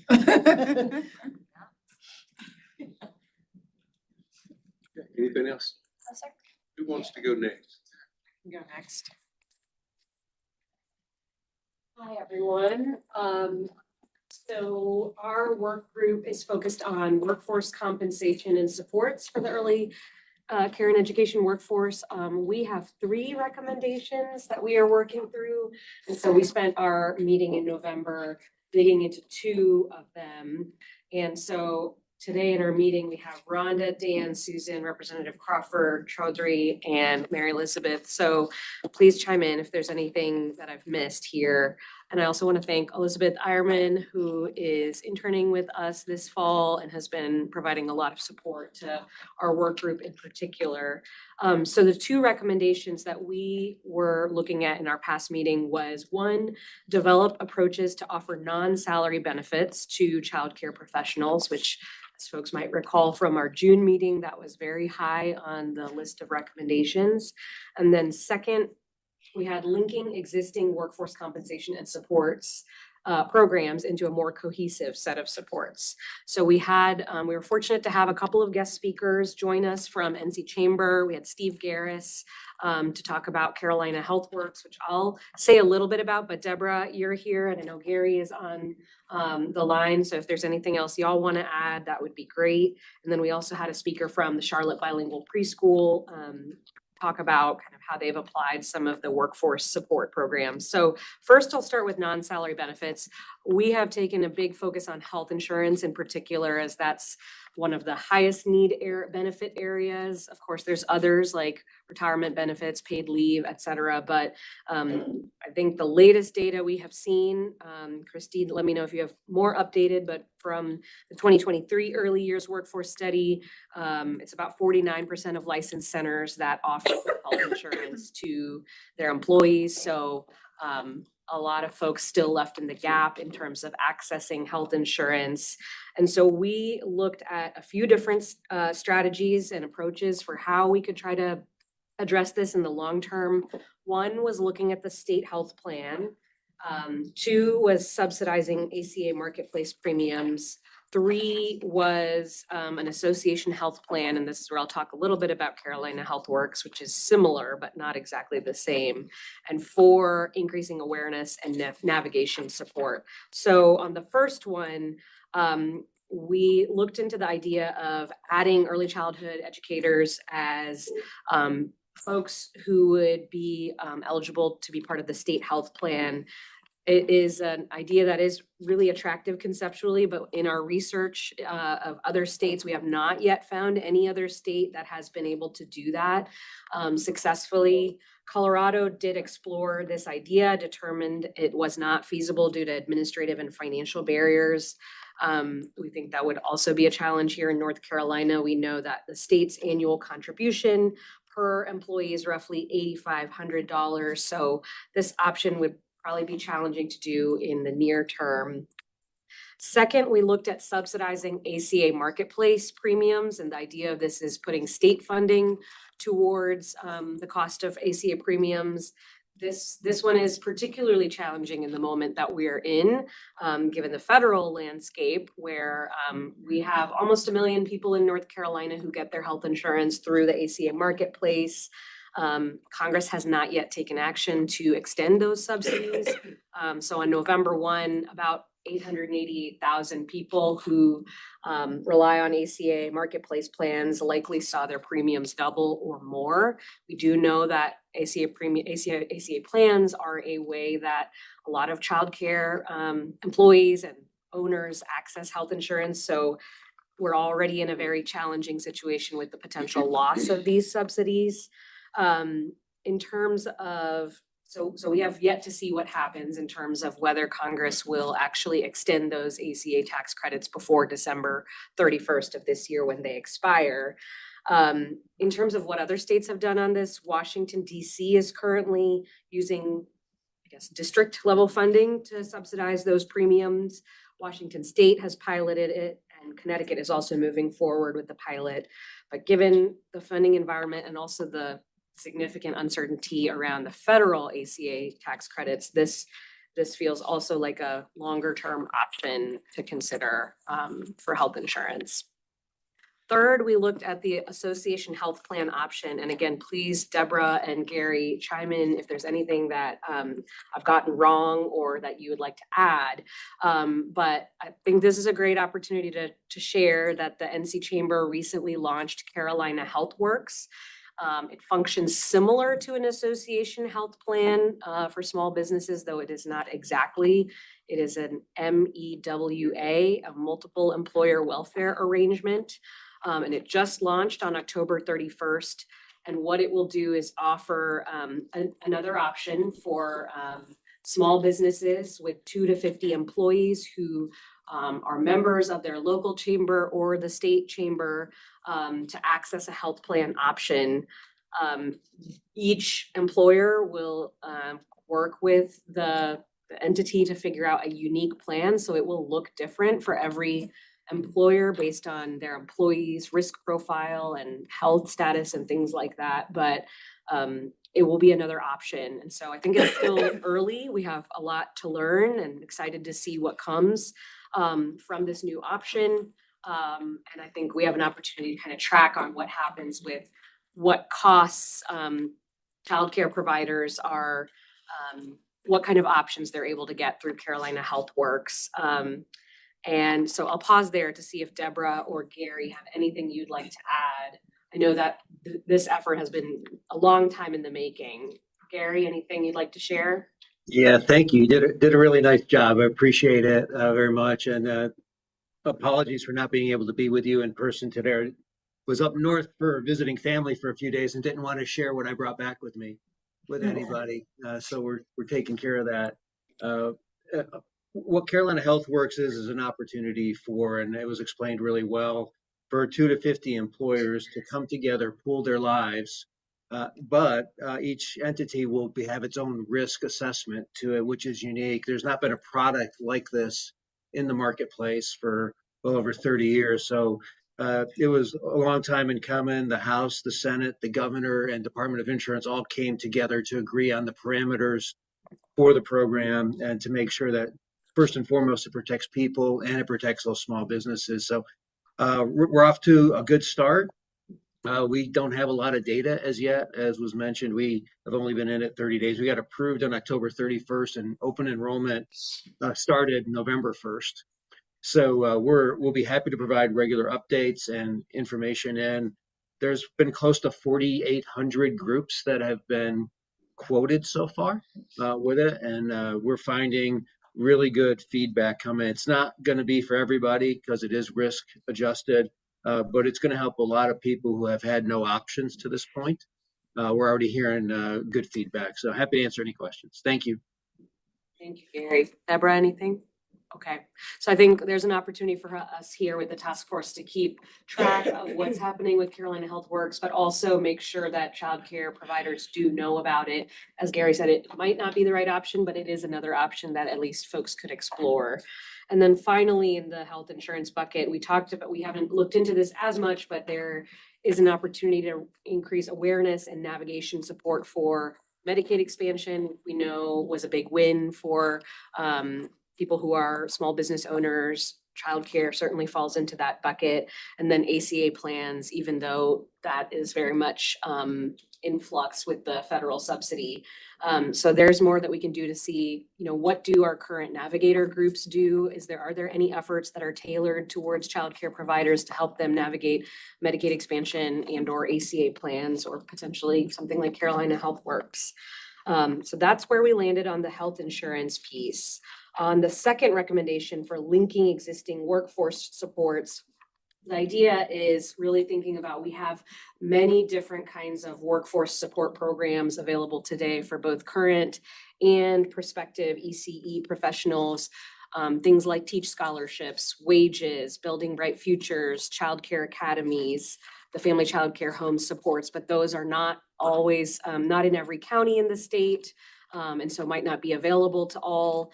And what this recommendation was really looking into is how do we also better connect them so that people, as they flow from one, let's say they're graduating from an academy or an apprenticeship, that they're getting connected to the next set of supports to really keep staying in early childhood education as a career continuum. So we got to hear from Ana Silva Ray, who is the CEO of Charlotte Bilingual Preschool.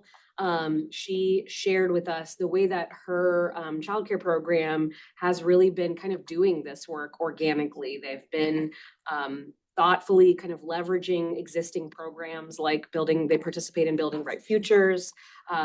They've supported over 560 Teach scholarships.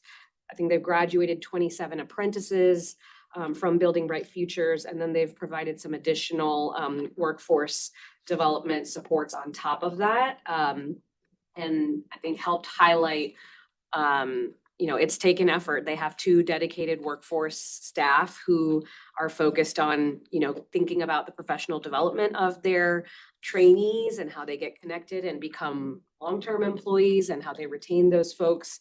But they have had a lot of success in really braiding these different programs together. So some near-term opportunities that we talked about, things that are related to this idea is that one, we learned there is a group that is already meeting that is really focused around apprentices, apprenticeships, and that includes DCDEE, DPI, the community college system, apprenticeship NC, early years, and NCBCE. They are already thinking about how we can combine some of these different programs and supports into a single resource. And then second, there was a group of us that went to the Hunt Institute Summit in September, and we have reached out to the Hunt Institute as a follow-up to that to see if they can give us some technical assistance and help us in developing an online tool that would map out at every county and at the state level which of those supports exist in which counties. And that would just help us see more holistically where do we have resources and where are there gaps, and help us hopefully, you know, target future resources that we might have to expand those statewide. And then finally, an idea that came up from our work group members was, once we have such a tool, leveraging licensing consultants to help socialize this kind of a tool with childcare providers. They already have a relationship with programs as they're meeting with them regularly and can leverage that relationship. So that is my update, and happy to see if any of my work group members have anything to add from what we heard in the last meeting.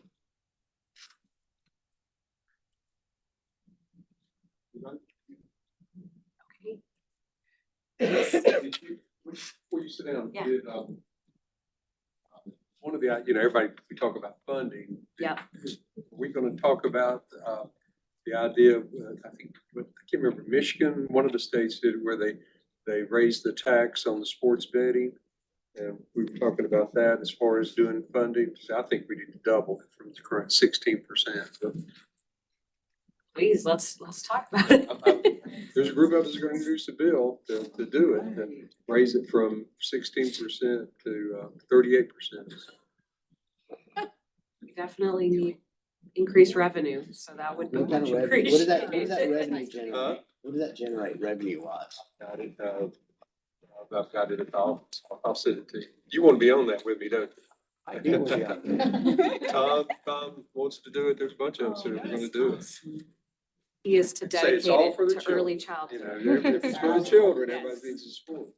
And I don't believe in gambling. I'm not doing it. I'm doing it because I think we need the money and so. Yes. All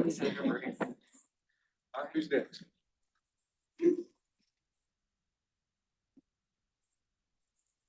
Okay. Good afternoon. My name is Jane Chuley. I am a policy advisor with DHHS. I'm filling in for Kimberly Malady today from DCDE. So I would just ask that you save the tough questions for Kimberly when she's back. That would be great. So I'm giving an update for our finance and funding working group. Our first recommendation is to create a statewide floor for childcare subsidy reimbursement rates. I think everyone here in the room is familiar with what we mean when we're talking about a statewide floor at this point. But just as a reminder, it would set a minimum rate based on the average market rate for childcare tuition in the state. And all counties that currently receive reimbursement rates below the floor would receive the floor amount instead as that baseline. And then counties that currently receive a rate above the floor would continue to receive their current rate. So there's a hold harmless as part of it in that sense. So at our last meeting on November 12th, our NC Child presented a really thoughtful, detailed brief with our working group titled A Roadmap to the True Cost of Childcare.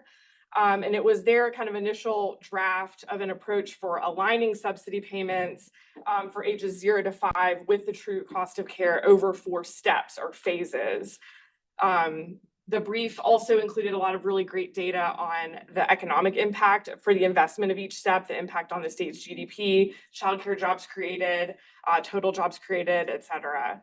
And I think the group has really coalesced around the concept that we want to see subsidy rates move toward the true cost of care, but is still considering approaches for the best way to do so. And so that NC Child brief was an important approach and consideration that generated some good discussion there. And the group did identify some additional considerations for the approach around a rate floor, and that would be to include school-age children 6 through 12 in the model to understand cost estimates for this age group. And we've talked about the importance of that earlier in this meeting. Considering the time frame for the approach, if we're recommending a subsidy rate floor in a series of increments to get to the true cost of care, what is the proposed timeline for doing so? We know that we're in a crisis now and the need is now, but just from considering our budgetary constraints and legislative session timeline, what does that look like? And then also to pair the recommendation for the subsidy rate floor with data on childcare closures. We have really great data that Candace has shared with the group on, unfortunately, on the rate of closures right now that we're seeing increase pretty dramatically, and perhaps even forecast what closures could look like over the next few years in the absence of a subsidy rate floor. So pairing our recommendation with some of that good data that we have was another suggestion that the group discussed. In terms of going forward, our action steps, and I think this will continue into the new year, is to identify additional considerations and factors that would impact the subsidy rate floor, like changes to enrollment. We know we've seen wait lists for subsidy grow pretty dramatically with the expiration of the federal pandemic dollars. And so that's always an important consideration. And there's some others that the group has discussed. And then ultimately taking all of this information and considerations and research to finalize a recommendation around how to create a statewide floor. Our second recommendation is to explore the creation of a childcare endowment to fund childcare needs. We know and have seen that many states have moved in recent years to establish endowments or trusts dedicated to childcare needs to lock in more predictable funding sources. And I think we've seen that grow with, especially since the federal pandemic dollars ended last March. So our approach has really been focused on determining what endowment models or other financing mechanisms, Senator Bergen just mentioned Michigan, for example, may be the best fit for North Carolina by analyzing what other states are doing. So I'm going to add Michigan to our list because we hadn't looked at them yet. Identifying successes and challenges nationally, and assessing the feasibility of those other models in our North Carolina context. It's a big task there to look at all of that. But we started simply by clarifying the purpose of the endowment or the fund. If we had a structure like this in place, what would be kind of the top priority from a funding perspective? And the group kind of coalesced around workforce development and compensation, as we've talked about a lot as part of the broader task force. So I mentioned we've been conducting a landscape of other states to understand how they've structured their endowments or other types of funds specific to childcare. We've talked to 5 states so far, Nebraska, Connecticut, Arizona, Montana, and then also the District of Columbia. And we have a few others on the list to meet with as well. And I'd say there are a few key takeaways from these discussions. And that really is, I'm sure this won't come as a surprise, implementation varies really widely across states in terms of how the endowments or funds are financed. But most of them do involve a considerable amount of state funding, state investment. Some models use state surpluses or existing revenue streams, while others establish new taxes, and some, for example, Nebraska do have private philanthropic funds as a portion of theirs as well.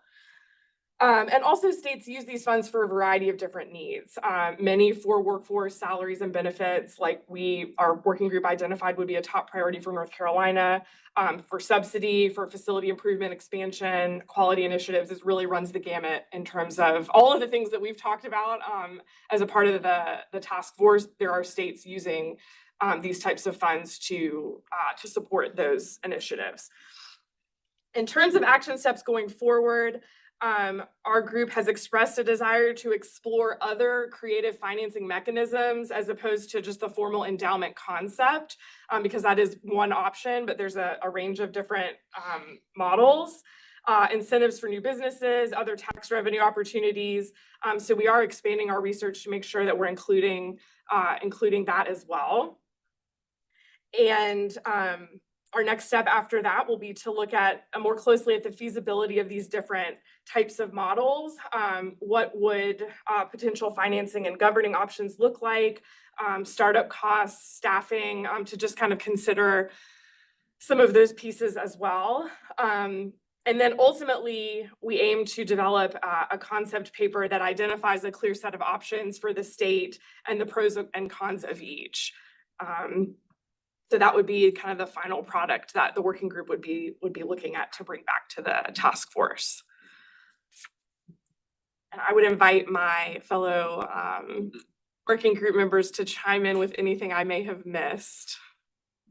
You missed nothing. You did a great job. Anybody?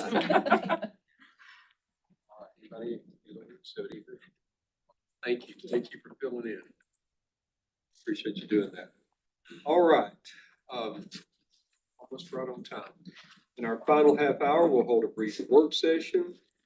Completed 9 months. Can you all believe that? Almost, we could have had a baby by now. I think we are. We're birthing. So, a 9 months workforce, we continue through March 2026, and Lieutenant Governor and I are going to have a discussion with the governor. 2027. Yes, sir. I marked 26 on mine, but it says 2027. We're gonna meet with the governor about that, see about maybe compressing that timeline a little bit. And I know what he's doing because he wants us to go through the next long session because of funding. I'm gonna talk to him.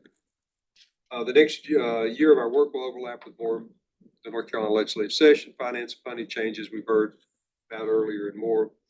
With all that in mind, what topics should we be diving deeper on? What areas of childcare and early education have we not touched yet that we should prepare to explore this upcoming year? You should each see note cards in front of you at your station for the next 3 minutes. And Samantha's going to time us. She's going to start an alarm for the next 3 minutes. I like this, heads down, don't go to sleep, heads down. Consider those questions about what we should be taking a deeper dive in as we go forward. From there, we're going to discuss some ideas in small groups. Then we're going to reconvene at 2:20.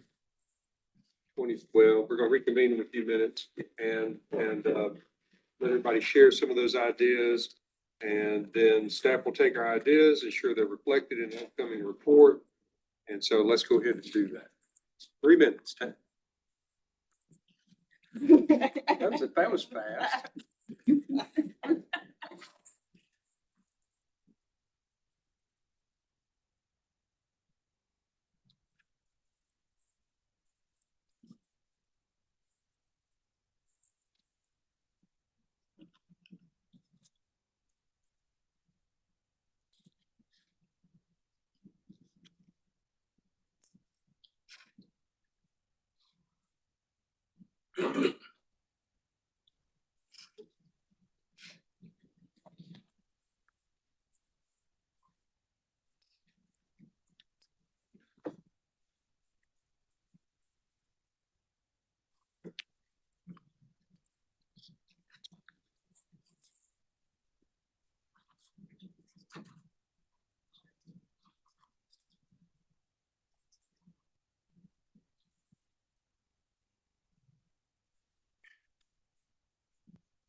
Okay, that time's up. Want to wrap up our thoughts and small groups? How do you want us to break down? Anywhere you're already seated is fine.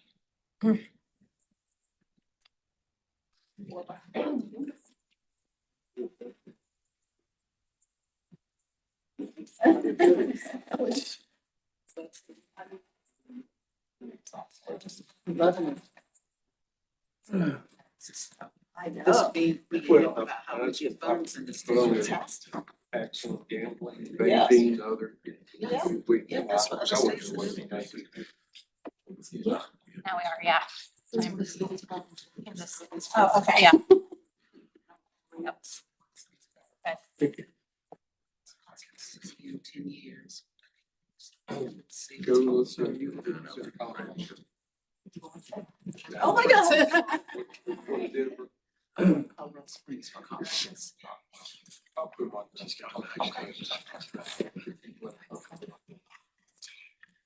Now see. You'll start to see. Yeah. First, before you scrub.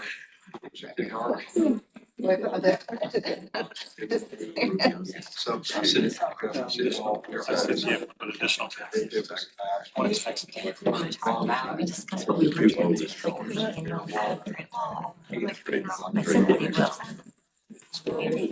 Are they done yet? Over here writing Fast and Furious, and I gotta get Amy. Over there, she's got lots of ideas. Okay, I gotta call.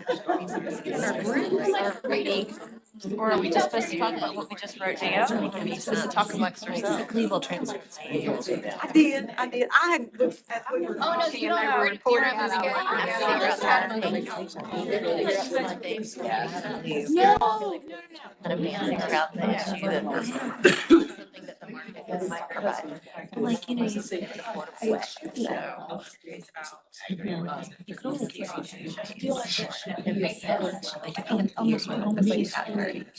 I think I had already shared some of my ideas about the Carolina Health with you about how it is currently written. We need to lose our family childcare school business owners. You mean the sole proprietorship?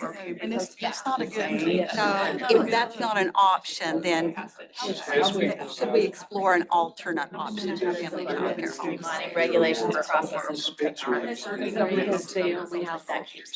Yeah, they only have one, and a spouse can't be included.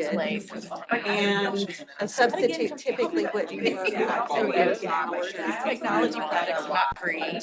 They're completely locked out of that. That's mandated currently. I have enough, like. But we're. Anybody else have anything to kind of touch on that?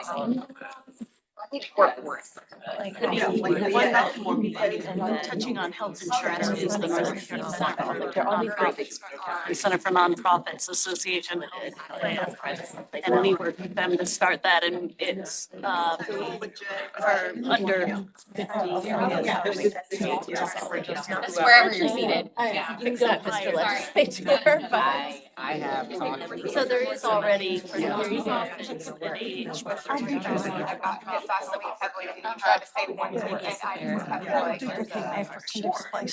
And we need to. Wow. So that's another good one. Because you got The about mixed delivery system. depending on whether they get funding. Yeah. So they're all after the same pot of money, but they're also duplicating projects. And it would be so much better for them.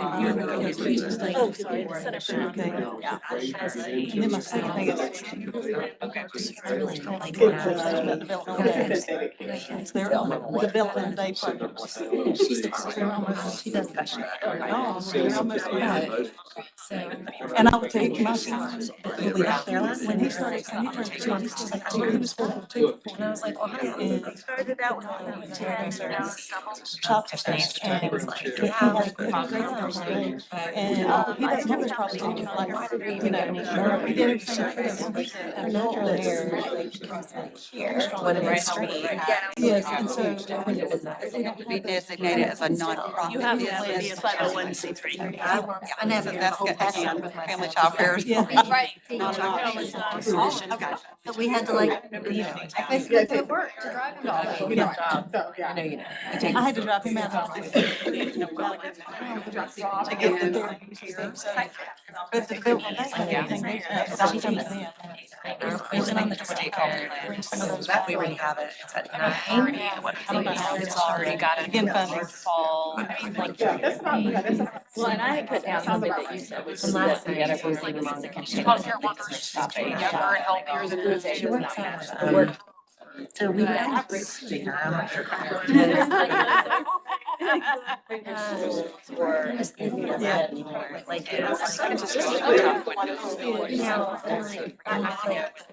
big as it is when they're 4. Right. She did not send them home by themselves. I would have so for the union. In essence, that their employees. This girl is. Some of them talk about how they put all. Okay. nonprofit and unionized. And she said, I just wish I could find a. Another friend of mine told me. Oh, God, I mean, it is. I actually spend more time thinking about Jeff reading Butler so well. Like, I would really question our law here to say, you know, in general, what do you think the exposure is? How much do you think early childhood is on the radar? I think we're making a lot of assumptions that everybody already gets it. And a lot of a lot of members of the General Assembly, I would not assume that necessarily on their radar or as a priority. So I do think there's a strategy, like, look at maybe where some other states have had a long game and so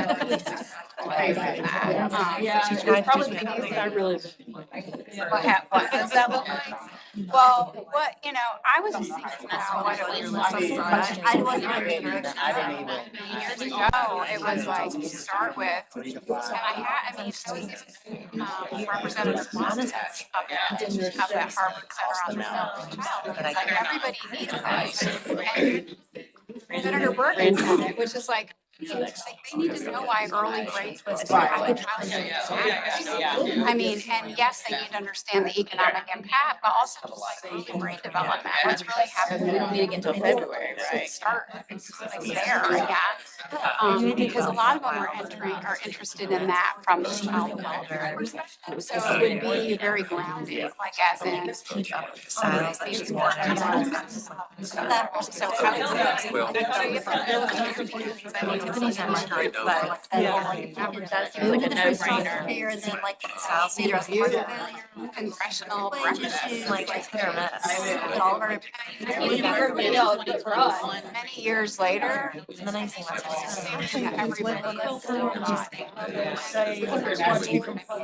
Just that little bit, yeah. Like 130. So like people don't even realize that. What other industry choice are on the list? Which is called student bank, right? So A, I think that, and then B, I think. Like we've got they're kind of further tangents, right? Like they're like layer two. I can do something. You know, like you gotta talk about mental health providers. Like I said, it's not just the wages, but it's all the financial. We can't just say burning like, out, geez, right? Like especially got a lot of work on that, but like how are we gonna generate? burning out. And some ideas may be not started, like Vermont did a payroll tax, or New Mexico has. Child care for. But we need to look at things. The majority of kids are not even subsidized. They're not even in. Like this is a question of access. At some point, it's a question of preference. Like how do we like address that access? Are the clubs available? Got it. All that sort of thing. And how do we support the family? I love your thinking. That's a better choice culturally, or like whatever. You have to have. We're making a different choice. How do we? She would love it. There's a very protected group. And I guess my other one, which is always like from you on, talking about people, You know, had and we say parents and siblings, teachers. It's an easy way to fix That's that. an easy way to fix that. Never ever. And I think that Free we up a lot can't. of data shows you is that And people attached to the labor force at a time. is there is like to that rate or adjustment in the allocation. But I do think we have to talk about that as a partial child care situation. Yeah. I don't think they get talked about in the same way. I don't know how that talked about what's already been kind of like endowment idea. Is the endowment. Child maltreatment, because like, the parents do go back to work. These babies and these like, with a boyfriend or a neighbor or a, like, that's what it is. Raising that tax, right, you know, but I guess my questions are, where are there existing taxes or revenue streams?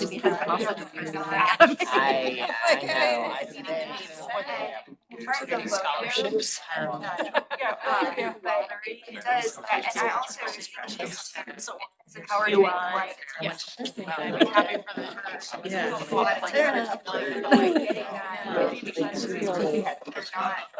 Yeah, well, and but I mean, like, so this was like my favorite picture. It's like interesting idea. It was like first week she was with us. Point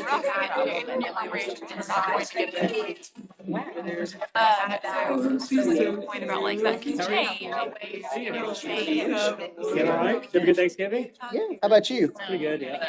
You guys had a good Vanderbilt or Nashville trip? Yeah, it was fantastic. I wonder, did we spend enough time this year really looking at how funded and are there changes in allocations administratively that are working? That's great. Stranger Things just. I mean, that maybe I don't know if he can sell his other copies. Yeah. Good to see you. Yeah, you too. There is some work underway is doing kind of a school mapping for it, yeah. Yeah. But there is this analysis of what are all the different buckets of money that come. What's the most important? What's the most important? So I think that is started with a large like better medicine. You really do need to pivot more to like less more having tasting and maximizing. Or labor, she wouldn't know it. The math, right? Yeah. So You're not gonna stay. I just really like that idea and looking at. Even in the high school. I was in there, it's a hot seat, but. And I, you know, have a. I've got to get better. My son watched. I will say it is for those, and then, but on existing Case. Right. We went to see that this weekend. I know. I'm scared of what, where's the point? Where's the bottom? How far do we have to go? Oh, that's the one that's the one you're usually. That every week. No, she's so precious. You know,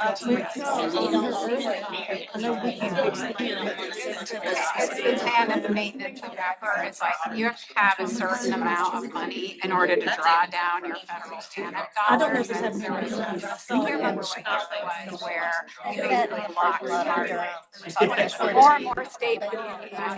So we locked marketers to a certain amount of. You're holding children inside of their child. You know, I didn't even know you had And then they went and said, Here is. Also, there might be a group organizing a training. it's a show, you really go. More of those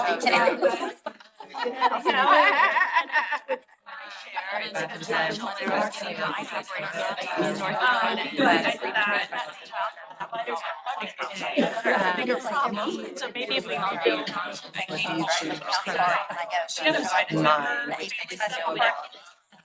Started reproducing. So basically, how much called the balance?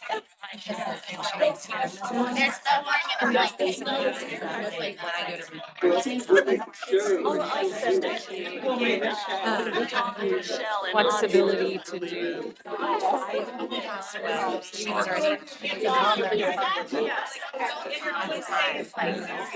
I'll show you this picture. It's not.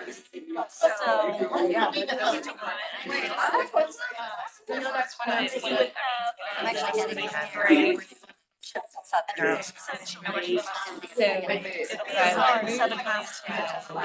It's a never last.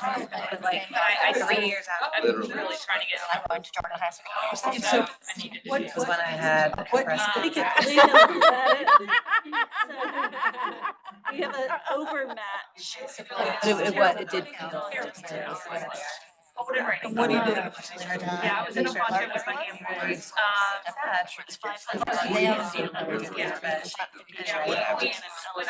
Okay, that's PJ right there. You can't really see his face there, but. Primarily That was actually. but it's making it. Remember that. Responds and So we talked about how they already, because they stole federal money. I don't really, and I can say that just. I've had both situations. Yeah, we got a new. So weird, but Yeah. and Set up a Not planned to swap water for the All right, let's get back together. We're gonna end those. Legislators. no, at a time that they contact all. Someone was telling me. Sorry.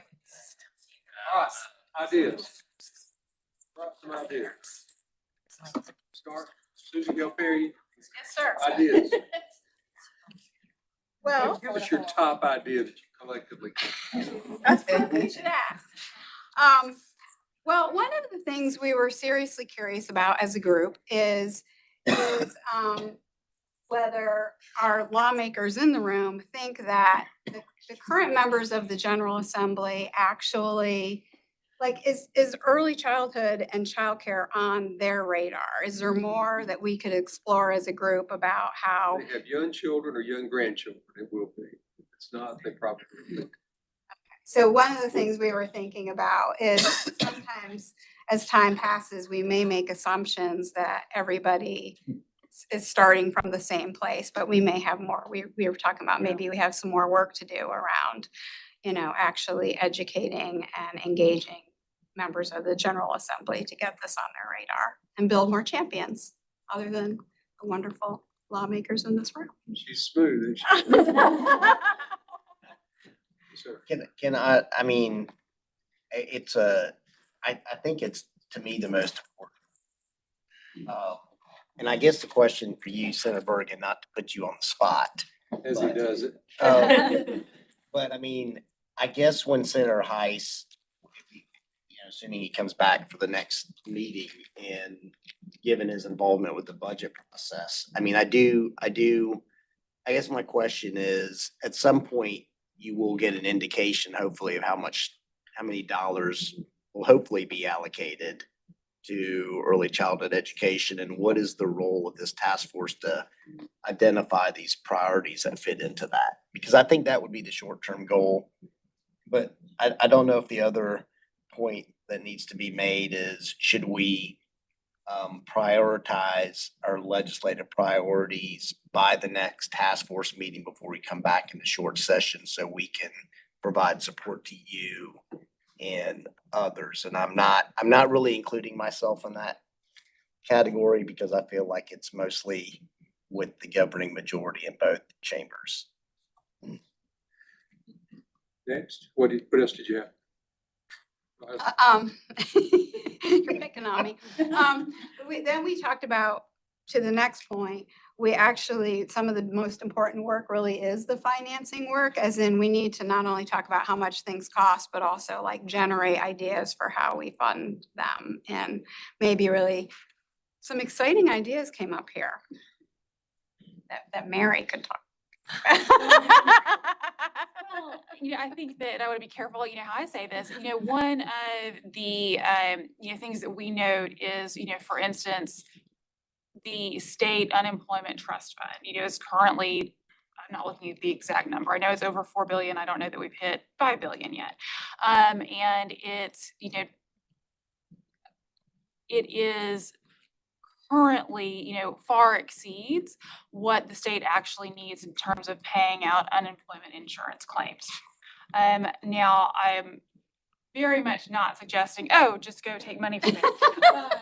But I think that it is, when you start thinking about, and, for us recognizing that, certain proposals about, oh, just go raise taxes are probably not going to be something that is going to get, cross the aisle agreement.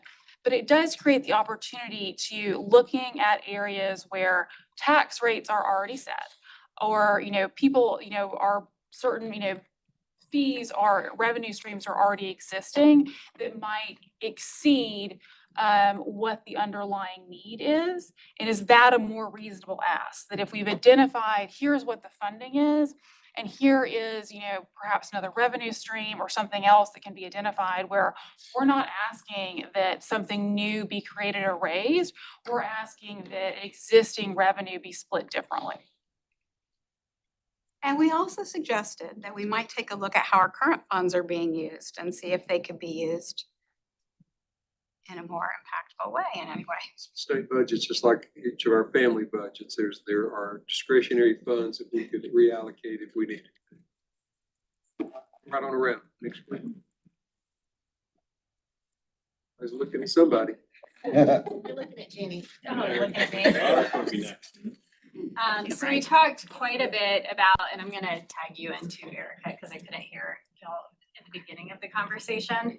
But we were looking again at funding mechanisms, doubling down on what you guys were looking at as well, and just clarifying, that a lot of the funding for even things that are assumed in the questions themselves about what it would look like to implement a state floor, those sorts of things, and the amount of funding that comes along with that.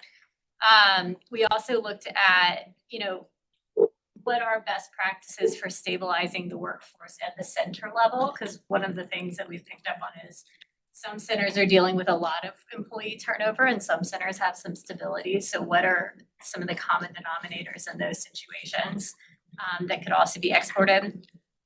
I, not having been a member of the task force at the beginning, was asking a lot of data questions that I need to go back to earlier meetings to find. But I, am also looking at more targeted and prioritizing interventions. Like okay, let's get to the next step. Like, how do you do that? Is there a geographic element? Is there not? Is there are there things that are statewide? Are there things that are more specific to certain populations or locations? And then also, as somebody who is relatively new to the childcare space in North Carolina, I was shocked at the YMCA saying that their liability insurance was going up 44%.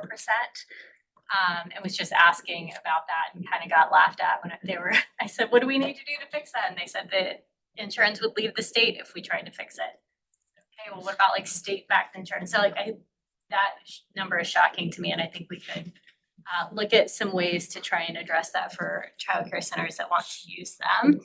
But I missed what you guys were talking about at the beginning.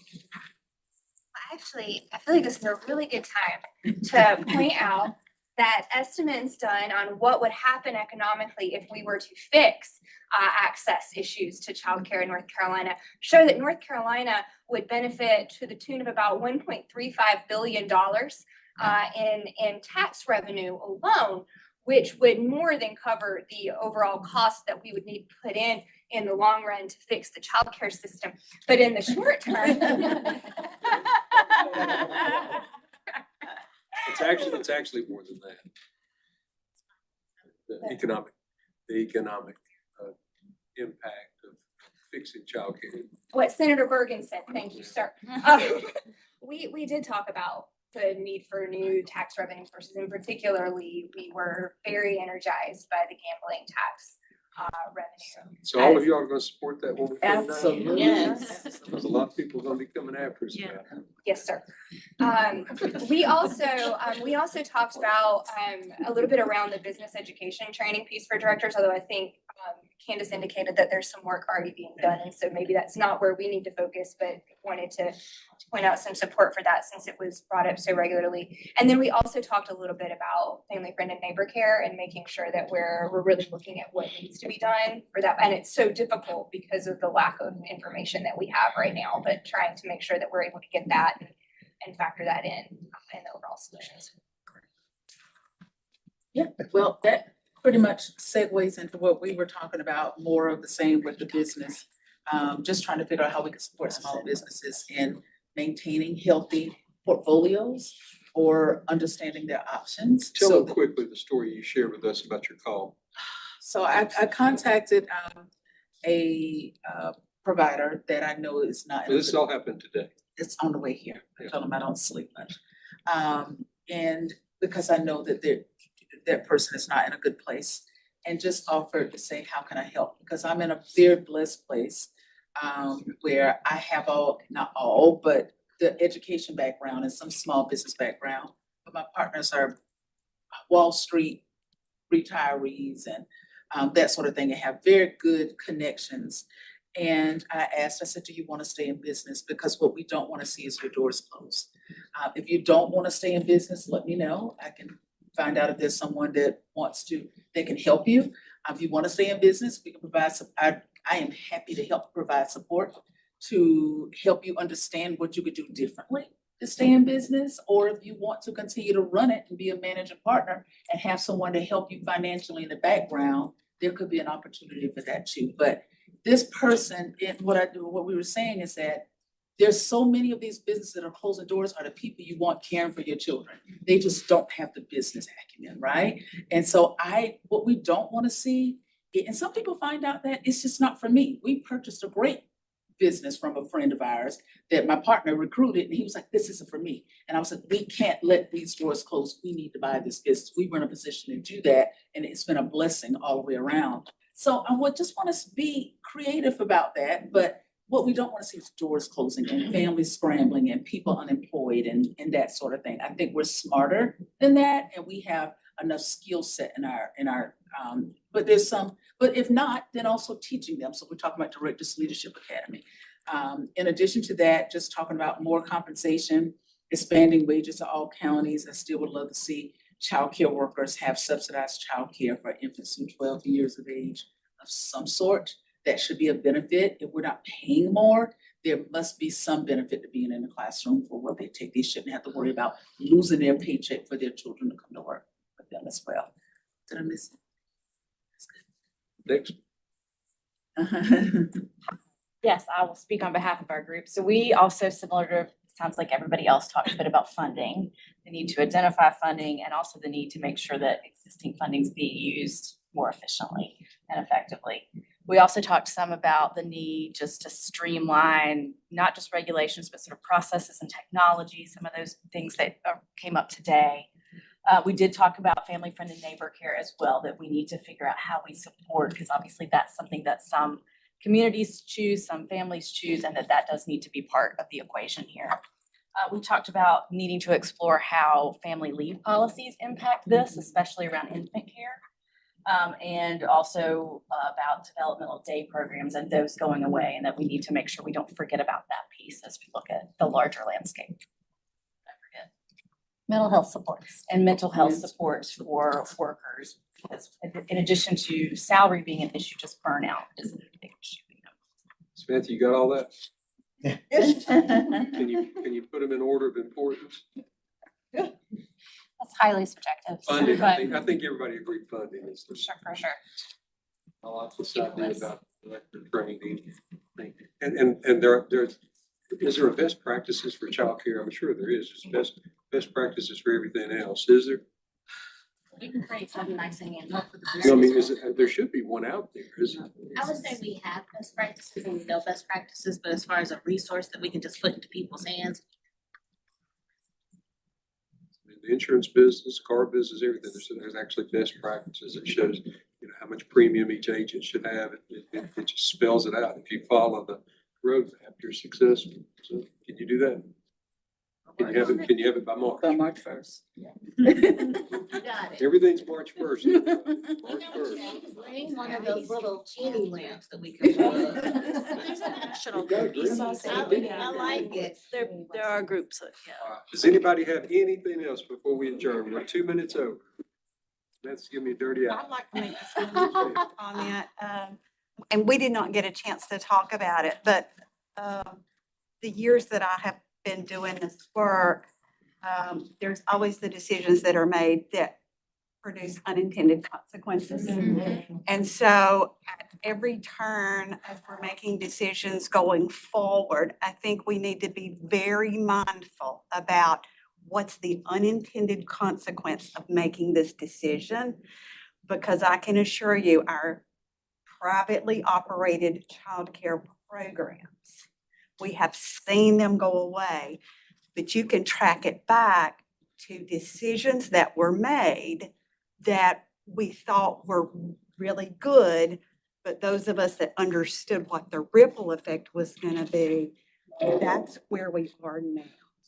And I'll give several examples. When we created More at 4, NC Pre-K, what that did was take your preschool children out of your private childcare programs. They didn't have a way to make their budgets work for the babies. So they couldn't care for the babies. So your infant toddler slots went away. When we created the distinction between 133% as opposed to 200% of the federal poverty level, what did that do? It took your families that had school-age children out of the equation. Again, that was a part of the budget that was kind of helping the program be successful and continue to operate. So that's what I would say is at every turn, ask yourself, what is the unintended consequence? And there will be people in your space that will understand what that unintended consequence is, and you need to listen to them. I always say that every organization needs a conscience, so I'm appointing you the conscience. So your job is to ask the question every time we talk about something is, are there going to be unintended consequences? Do you accept this? I will. You all are witness. Thank everybody for coming today and have a Merry Christmas.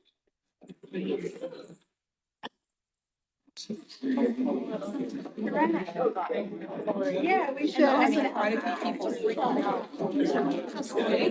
Well, I trust you to be the